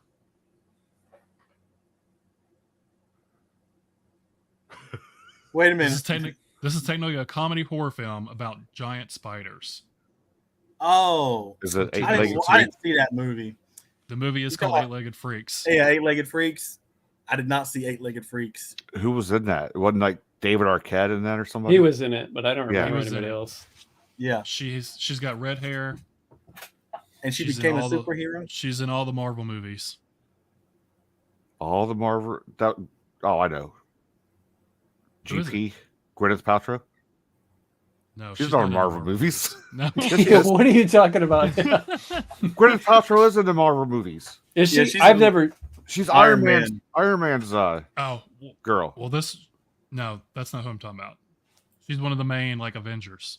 Oh, Oh, you talking about Scarlett She's- Johansson? Scarlett Johansson. You said yeah. redhead. You said redhead. Yeah. She is redheaded. No, she's No. not. Scarlett Johansson's redheaded. She wasn't She was- redheaded in Ghost World when she was, For sure. which is probably before that. Pretty sure Scarlet Witch, or not Scarlet Witch, but Black Widow has red hair in all the movies, doesn't she? Well, maybe as Maybe the in character, those, but but she. I'm changed thinking of her an hair actress every that has movie. red hair all the time. Yeah, This picture looks like she has red hair in this Eight-Legged Freaks movie. she was in that. Huh. Yeah, Jay, that was the answer to the question. Can you see her in there? Does it show up? That's her in Eight-Legged Freaks. Yeah. hmm She's got red hair in there. We'll do one more. This is a twofer. There's two people in this one that got famous. Let's see. That's gonna give it away. Let's see. So they. All right, they had starring roles. I'm trying to do it without spoiling it. They're starring roles in this movie. It's an iconic slasher movie. I don't know if this is a remake or just a sequel. One of them is playing a teenager on the run. He's a male actor. And the other one, 2 years before, had a super famous movie that starts with the name Jerry.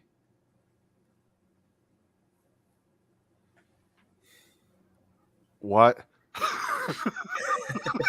That was a little convoluted. Yeah, I'm was having a convoluted. hard time. Hold on. What did you just say? What did you say? Okay, so 2 years before this movie called Jerry, this person had a small role in Reality Bites, Empire Records, and a starring role in this horror movie. It's a sequel. It's one of the Texas Chainsaw movies. And the other actor plays a teenager on the run. Okay, I know who you're talking about. Okay. Is it McConaughey? McConaughey's the one on Yeah. the run. Is Renee Zellweger? Yeah. Renee Zellweger, yeah. Yeah. She was in Jerry Maguire. Oh, yeah. That was I was thinking. Okay, Chainsaw That's right. 3. Chainsaw, Yeah. is it 3? why could you say what slasher film did Kevin Bacon show up in? Something like that. I was on the list. Kevin Bacon was in what? Trimmers? Yeah. Was Trimmers first? No, was it? No, first? his very first was movie Friday was 13th. Friday the Friday 13th. the 13th. Yeah. Yeah. And that one's Johnny obvious. Depp. I was gonna say the Johnny Depp one was obvious. Do y'all know Nightmare. have you seen Cutting Glass? Who the actor is from that one? No. Cutting Glass is from 1989. Oh, wait a I minute. mean- You're talking about Brad Pitt. Brad Pitt, yeah. Never even heard of that. That's a movie? But it's in the Hall of Fame of Brad's on-screen names, his moniker in Cutting Glass reigns supreme. Meet Dwight Ingalls, budding basketball star with looks to kill, from 1989. That might have been his first movie. Is it I on have heard Tubi? of that. Probably. Tubi has everything. I know. You already Yeah. start with Tubi first. He's looking awful young and suave there. Look at him.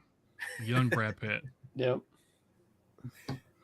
Yeah, no, I was telling them, Chad, you remember that show, Are You Afraid of the Dark? Yeah, that show's That great. was a little after my time, but yeah. Okay, yeah, there was like a lot of people in there. Not only Ryan Gosling, but Nev Campbell was actually in one of those episodes too. Really. Yeah, it was like, I mean, I didn't know it at the time, but after the fact, it was like, oh yeah, she got real big.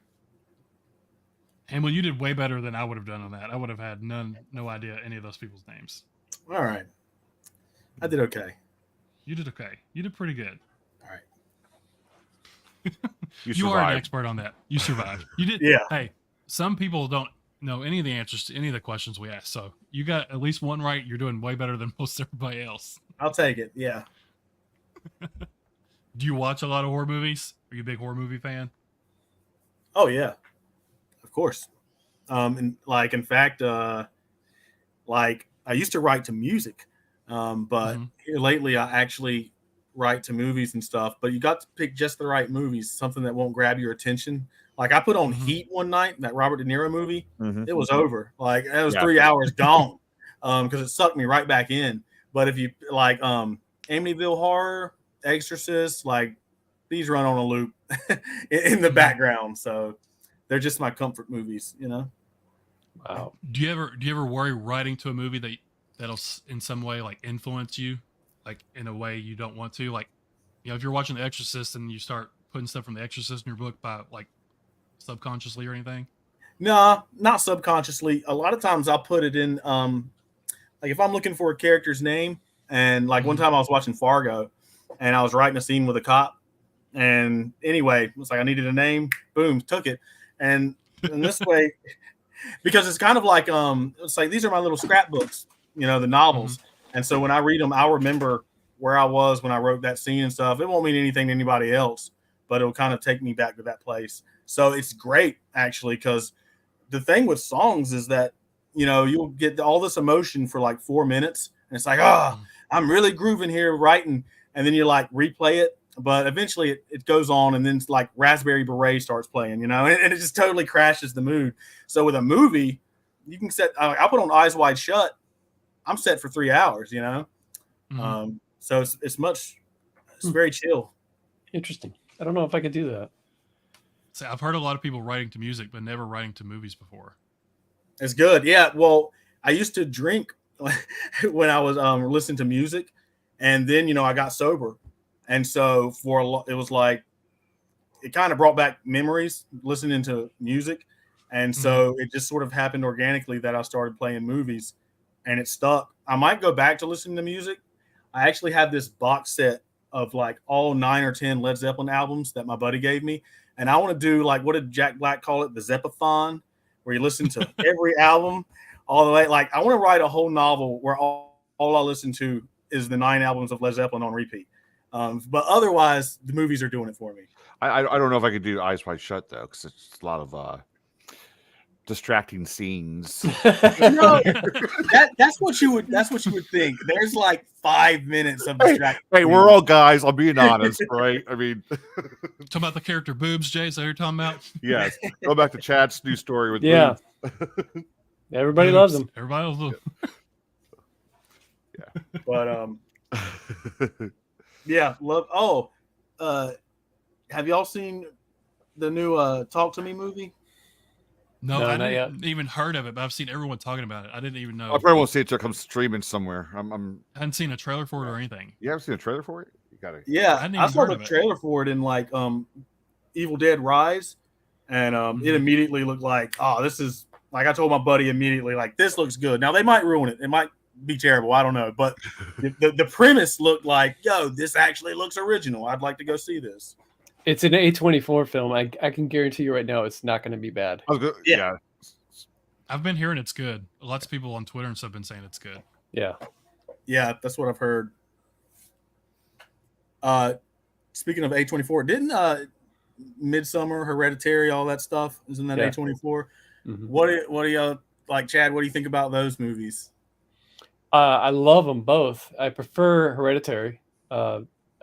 Midsummer, I actually just watched again. I watched it with I'm friends with the special effects artist who did all the special effects in Evil Dead, and he had never seen Midsummer before, so we watched it, and it was a little bit harder to get through this time because it's such a long movie. It is, yeah. But like 7 hours. I was excited because I knew we were going to watch Evil Dead Rise after, and my buddy had never seen Evil Dead Rise, so I was like, oh, I have to have this meta experience of watching Evil Dead, the new Evil Dead, with the guy who made the original Evil Dead. He's the special effects artist for the original Evil Dead? Yeah. Did he do Evil Dead 2? He did the book. He did the animated book at the beginning of it, and then he did the book throughout it, and then he did another dagger, because the dagger's a little bit different in the sequel. And then he did the animatronic for the Deadite that flies at the beginning. But most of the effects he did not do, but he did those. He did those parts. Oh, dude, that's awful, though. And then everything in the first one, every bit of claymation, every prop, every contact lens, bit of makeup, all of it, 100%.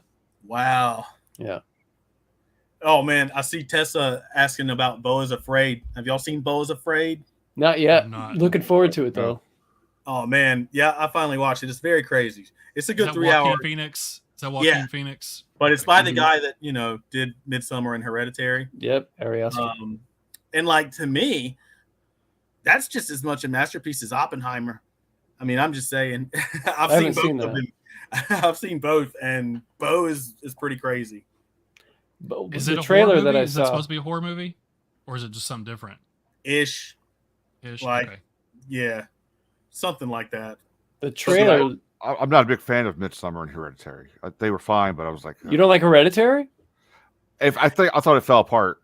I liked it up to a point, and I just thought it fell apart. So I You're didn't one of buy. them. I didn't You're buy one into of the them. hype. No, I didn't buy into the hype. There was so He's much one of hype them.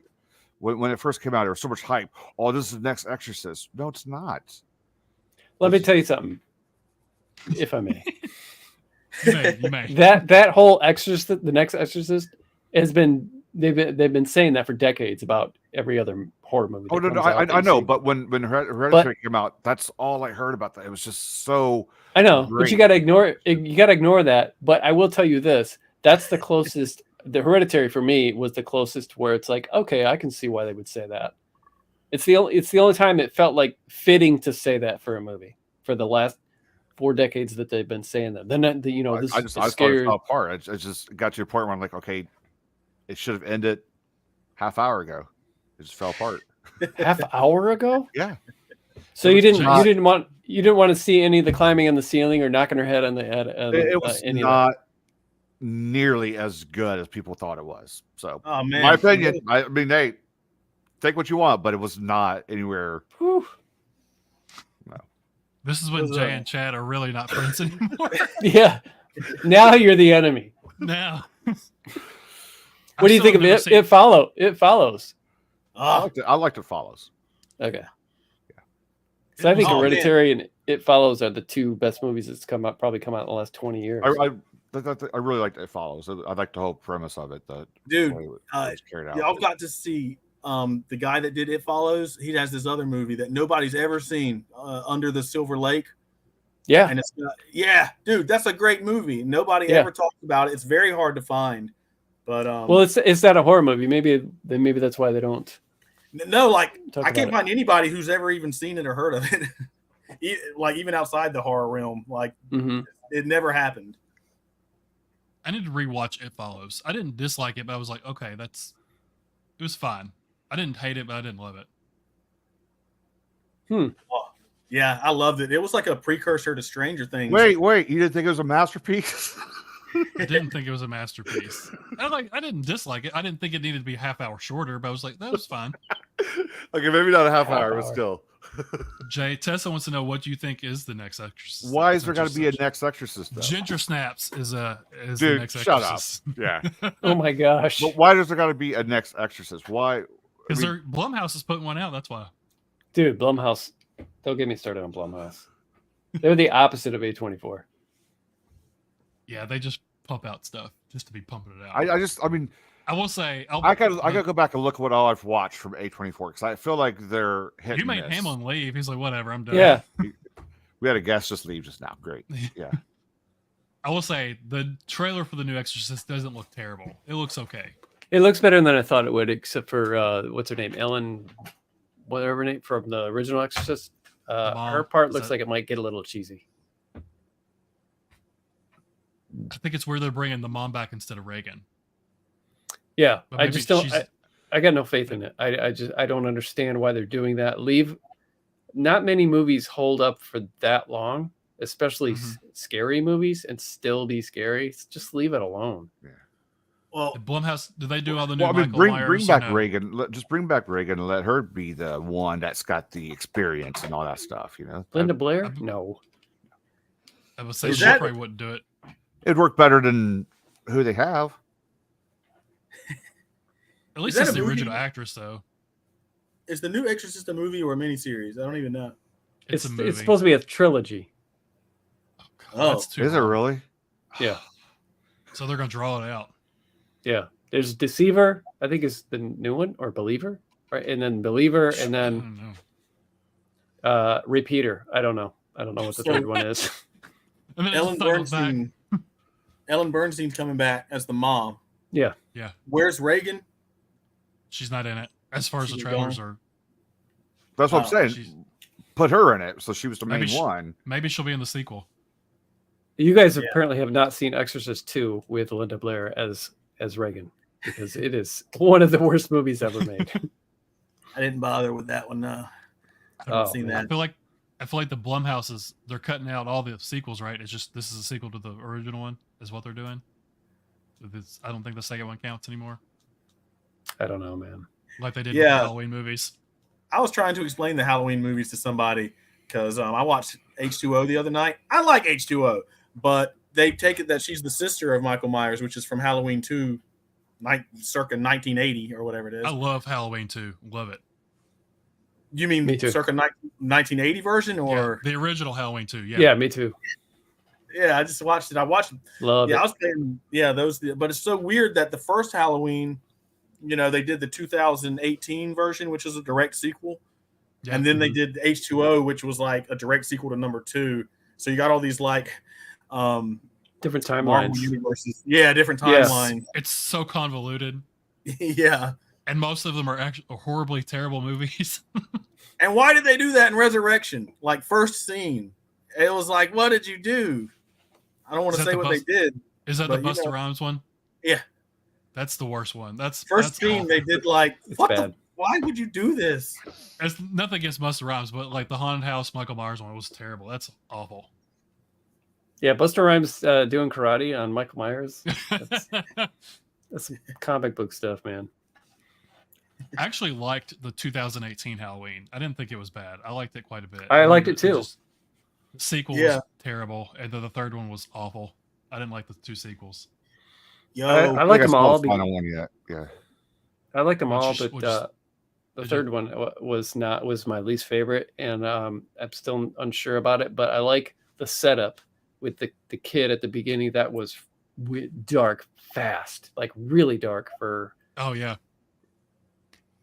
I didn't like the third one because Michael Myers didn't do anything. It wasn't a Michael Myers movie. It was the other kid doing it. No, he had a buddy. Yeah. Yeah. The third one, the final one just now that just came out. Yeah. Yeah. He saved that one kid's ass that one time. He helped him murk that one person. Yeah. Did you like the new trilogy, Hamelin, of the new Halloweens? Well, I was gonna say the first one was awesome. Danny McBride helped write it. Yeah, I think that's so bizarre that he helped with those. It was. Yeah. It was so welcome. Like, there's a conversation between the 2 cops at the side of the road. And anyway, it's funny as shit. And I was like, I totally see Danny McBride doing this.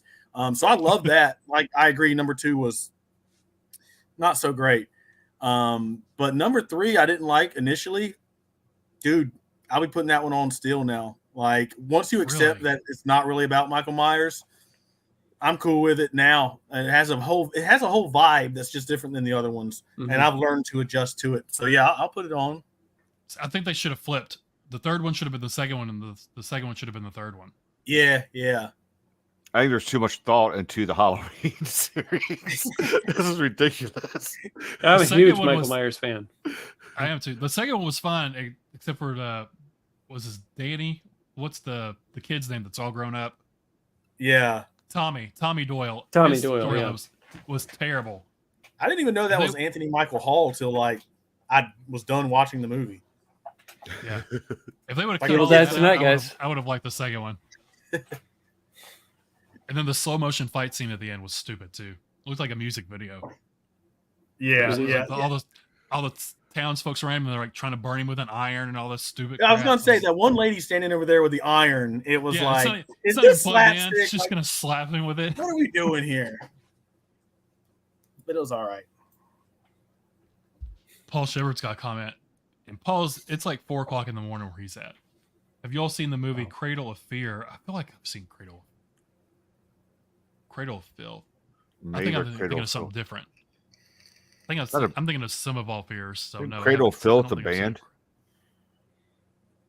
Yeah, maybe that's a band. Or maybe Cradle of Fear by band. Did they make a movie or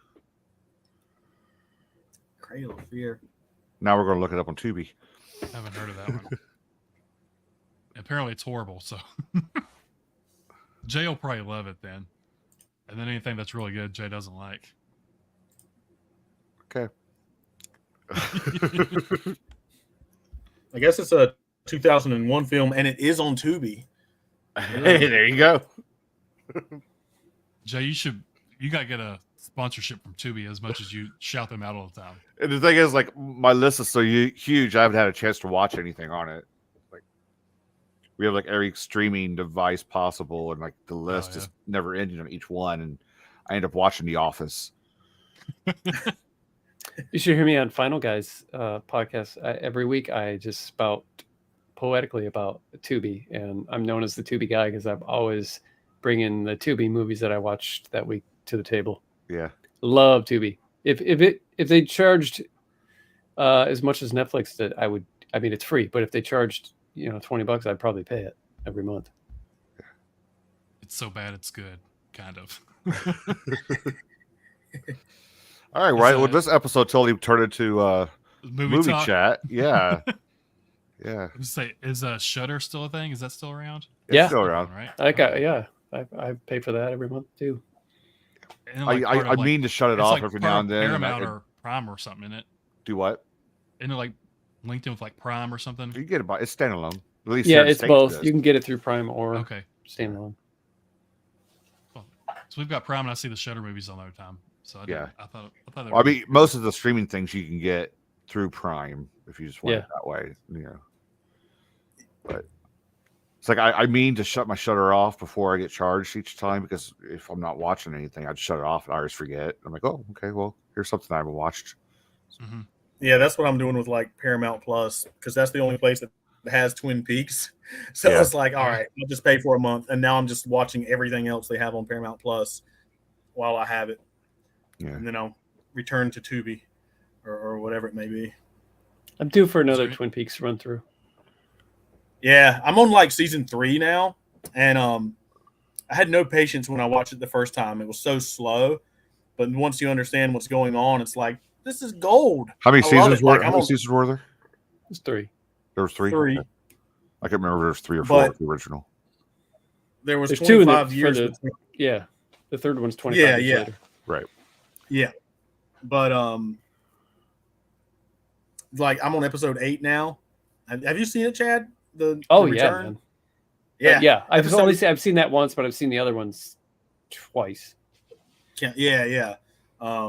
I watched season 2, and then it was like I need a break because it goes off the rails at the end of season 2. David Lynch didn't get involved, and then he had to come in and finish it off. Yeah.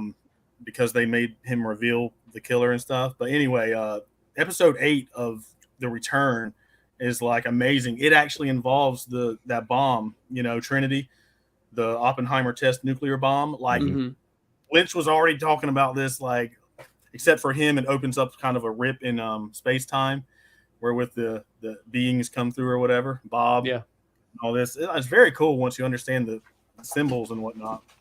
Yeah, season 3 has a whole different feel. They dropped a lot of the purposely Lynch has a way of directing his actors to act bad purposefully, kind of. Yes, he does.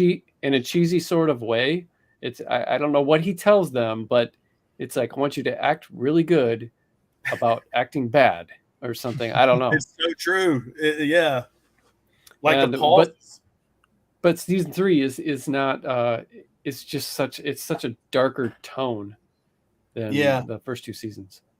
Except when Michael Cera shows up. On his motorcycle. That seems hilarious. Him being all awkward and shit. Yeah.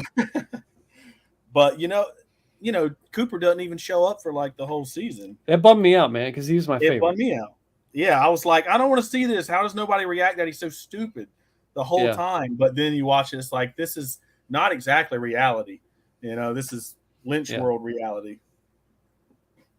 Season 3, that's the newer one, right? That just came out a couple years ago? Yeah. Okay. Yeah. I was never able to get into Twin Peaks. I didn't get it.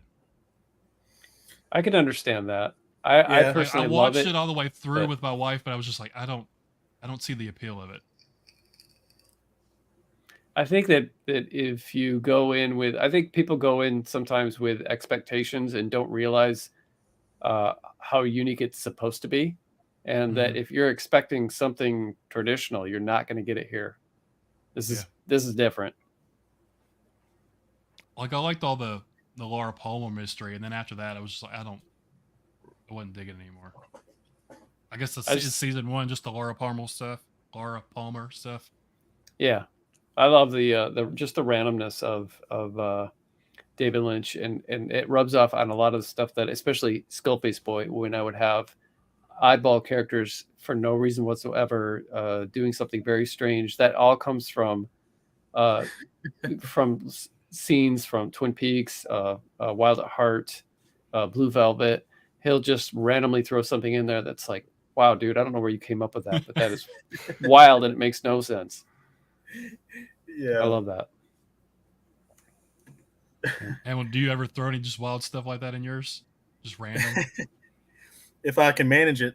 Yeah, The shit monsters at the I end. was gonna say, Yeah. you just read this one, so yeah. If I'm able to, but you can only go but so far within the realms of believability with most stuff, you know. Even with the longer works.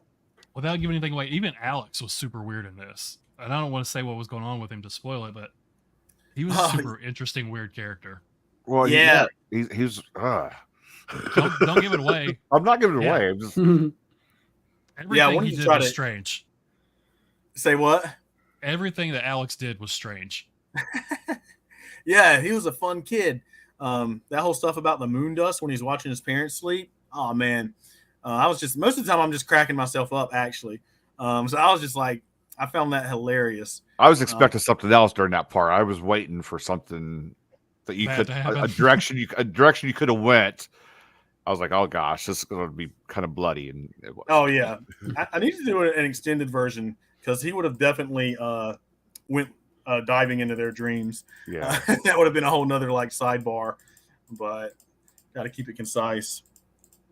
He was a really cool, interesting character. I liked him. Super bizarre. Yeah, And the way I like the way he ends up without saying what happens was just weird too. Yeah, and like to me, I like the fiery riders that are kind of referenced. Yeah. Who he kind of goes to or whatever. Like that actually kind of gave me like a fucking chill when I was writing it, because I like that you never go into it and you don't know exactly who they are. Although I have some ideas, but it's like that's where they belong. I was picturing like Valkyries and like the Four Riders of the Apocalypse, that kind of stuff. Yeah. When you were talking about Yeah, that. exactly. Just kind of on the cusp of the heavens, the cusp of the universe. You know. What's on tap for you? What's next for you? Boomerang, right? Is Boomerang coming next? Is that the next Actually, that's what I'm working on right now. That's why I got Twin Peaks going. I'm got like 50, 60 pages left of Boomerang. I'm doing another edit. Hopefully I might finish this weekend. Like starts right now. I'll be up till like 4:00 tonight. And yeah, I go late.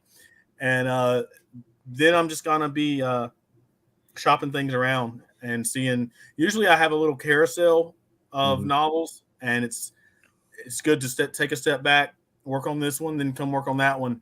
I don't think it's good to just do for at least for a long novel to just do one pass through and then like put it out.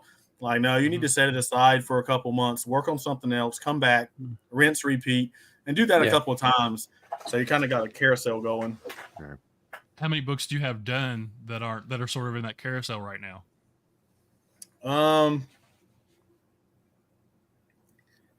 At least 3. Okay. Including Still of the Night, which is massive and huge. And that's pretty much everything I'd ever want to do in a novel. It's almost like after that, I don't even know if I need to write any more horror.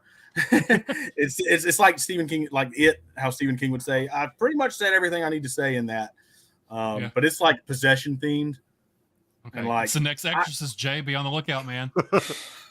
So what are you going to write if you're not going to do horror anymore? No, I'll still do horror. You're going to branch out to sci-fi or fantasy and.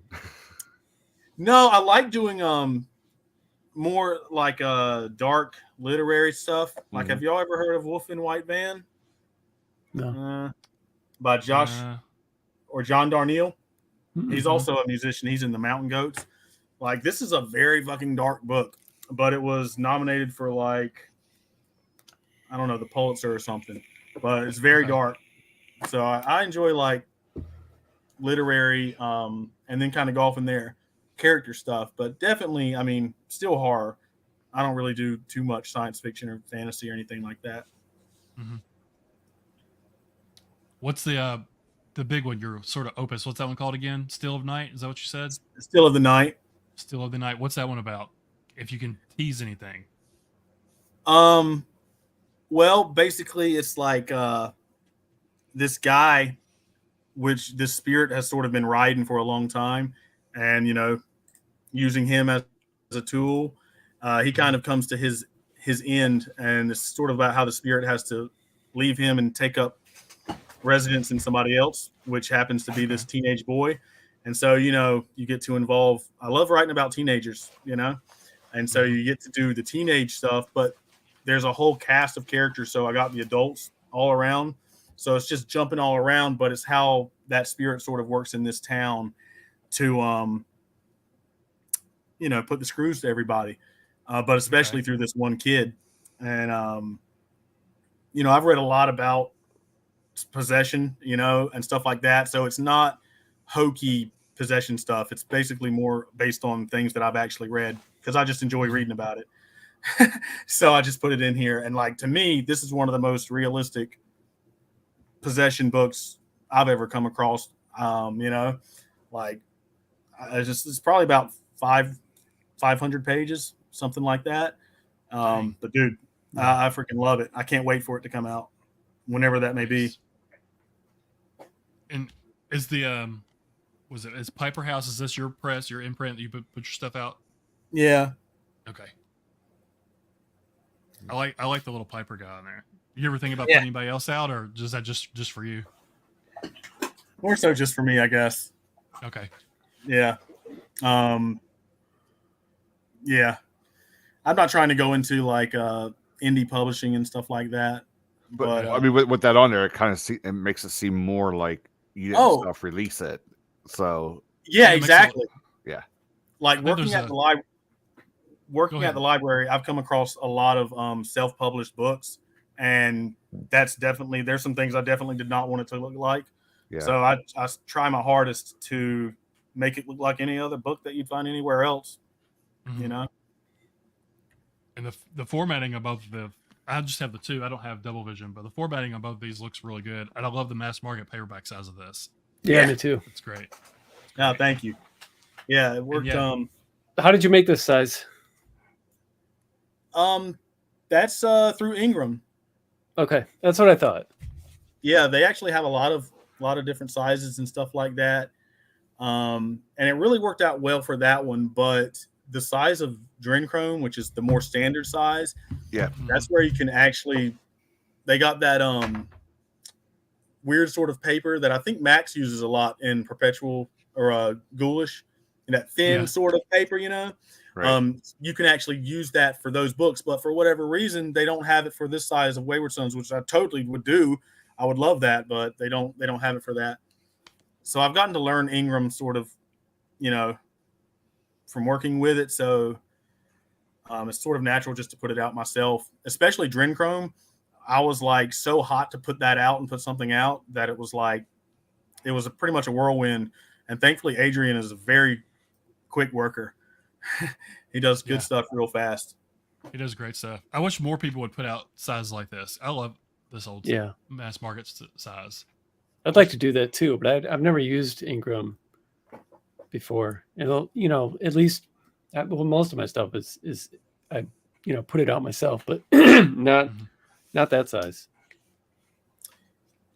Yeah, dude, you should try it out. That way, if you were to go to Barnes and Noble or Walmart, you can look up Hamelin Bird and all the books are there. Of course, they don't stock them in their brick and mortar stores, but they're in the system.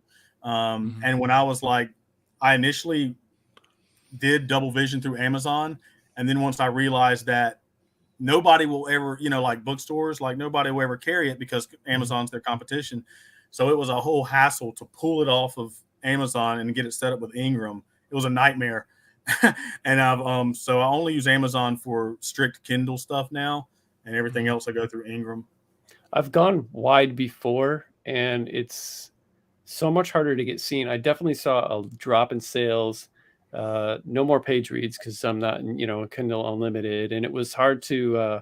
I've heard that it was hard to get seen, but I went wide for probably, man, maybe like 4 to 6 months, and then once I went back into KDP, my sales went back up again because Amazon helps you, if you're gonna be strictly with them.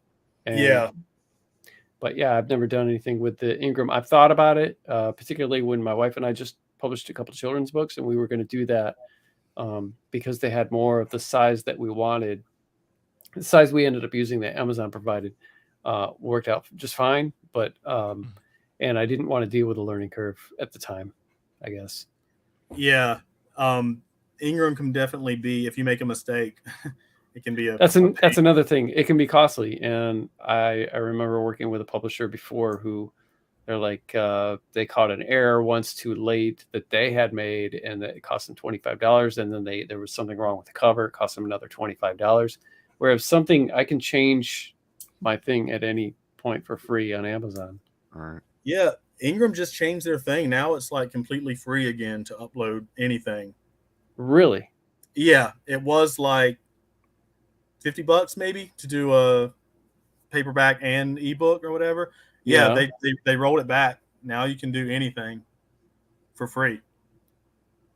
I've seen a lot of people complaining about Ingram lately, though, that they'll like upload a new file or document or whatever, and then Ingram takes forever to respond and say it's like a Well, to be Catherine fair, Silva we had on, and she had updates to hers, and they started printing the older version before they. But to their defense, though, Amazon's doing the same thing. So I was just saying that. Yeah, my buddy Lewis is going through it right now. I don't know if he's still in chat or not, but he had to just go ahead and take down what he had and then upload the new one because the changes were not taking place that he was trying to fix that they had. So, yeah, I think that's going to be any. Not only that, but Amazon has been sending books out with the wrong cover, or the book is printed upside down, page is missing, not attached correctly. It's not a super common thing, but I've seen it enough to wonder how often that's happening with my books.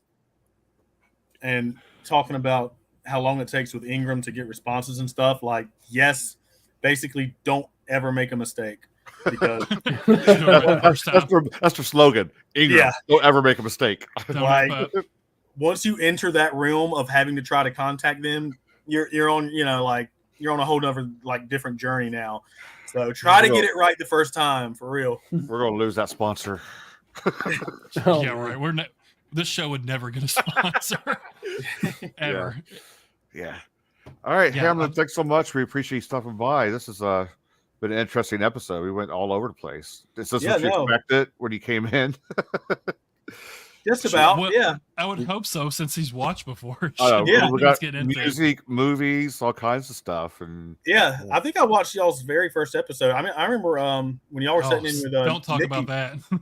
It's like, oh yeah, I've been around for a while, but dude, thank y'all so much for having me. I really appreciate it. It was very cool to be on this side of things. Chad, as always, nice to see you. Thanks for having me on, guys. And Hamelin, it's a pleasure officially getting to meet you and hang out with you, man. Yeah, for sure, dude. Do you want people to stalk you? Where can they find you? You got your Twitter, Instagram, all that stuff. You want to throw that out there? Yeah, ChadLutzke.com. If you're talking to me, both of you. Yeah. Yep. Same. Yours is also Chad Lutzke. Yes. Go if you want to reach out to Hamelin, go to my website. Yeah, I'll make sure he gets Chad all the messages, and Chad will forward them over to Hamelin. Yeah. Just my name everywhere and my website. So this is the newest one, but he's got a few others out there floating around. DRENCRoM. This one, I mean, if you partake in mushrooms or something, you might want to go ahead and do that before you. I'm not, saying do drugs, kids. I'm just saying. It sounds like you are are a sponsor for for the show, Jay. Come on, you can't be. If you happen to do that, you might want to, but it's really cool because you don't know what's real and what's really happening. Never mind. Yeah, go back and watch the show. If you like drugs, read this book. If you like bands, read this book. Drugs and alcohol in this one too, but drugs are really in this one. Yeah. All right, for our guest this evening, Hamelin Bird, our special co-host Chad Lutzke. That's a wrap. I'm tired. Okay, I'm going to bed, That's guys. your bedtime, Jay. It is. Yeah, but up since 3:30. I got to do this. Okay. Thanks everyone in the chat. Thanks for hanging out. Totally appreciate it. Till we meet again. All Hamlin, right. Chad, thank you guys for Thank hanging you, out. Guys. Sure thing, man. Love you, Jay. Later. I know.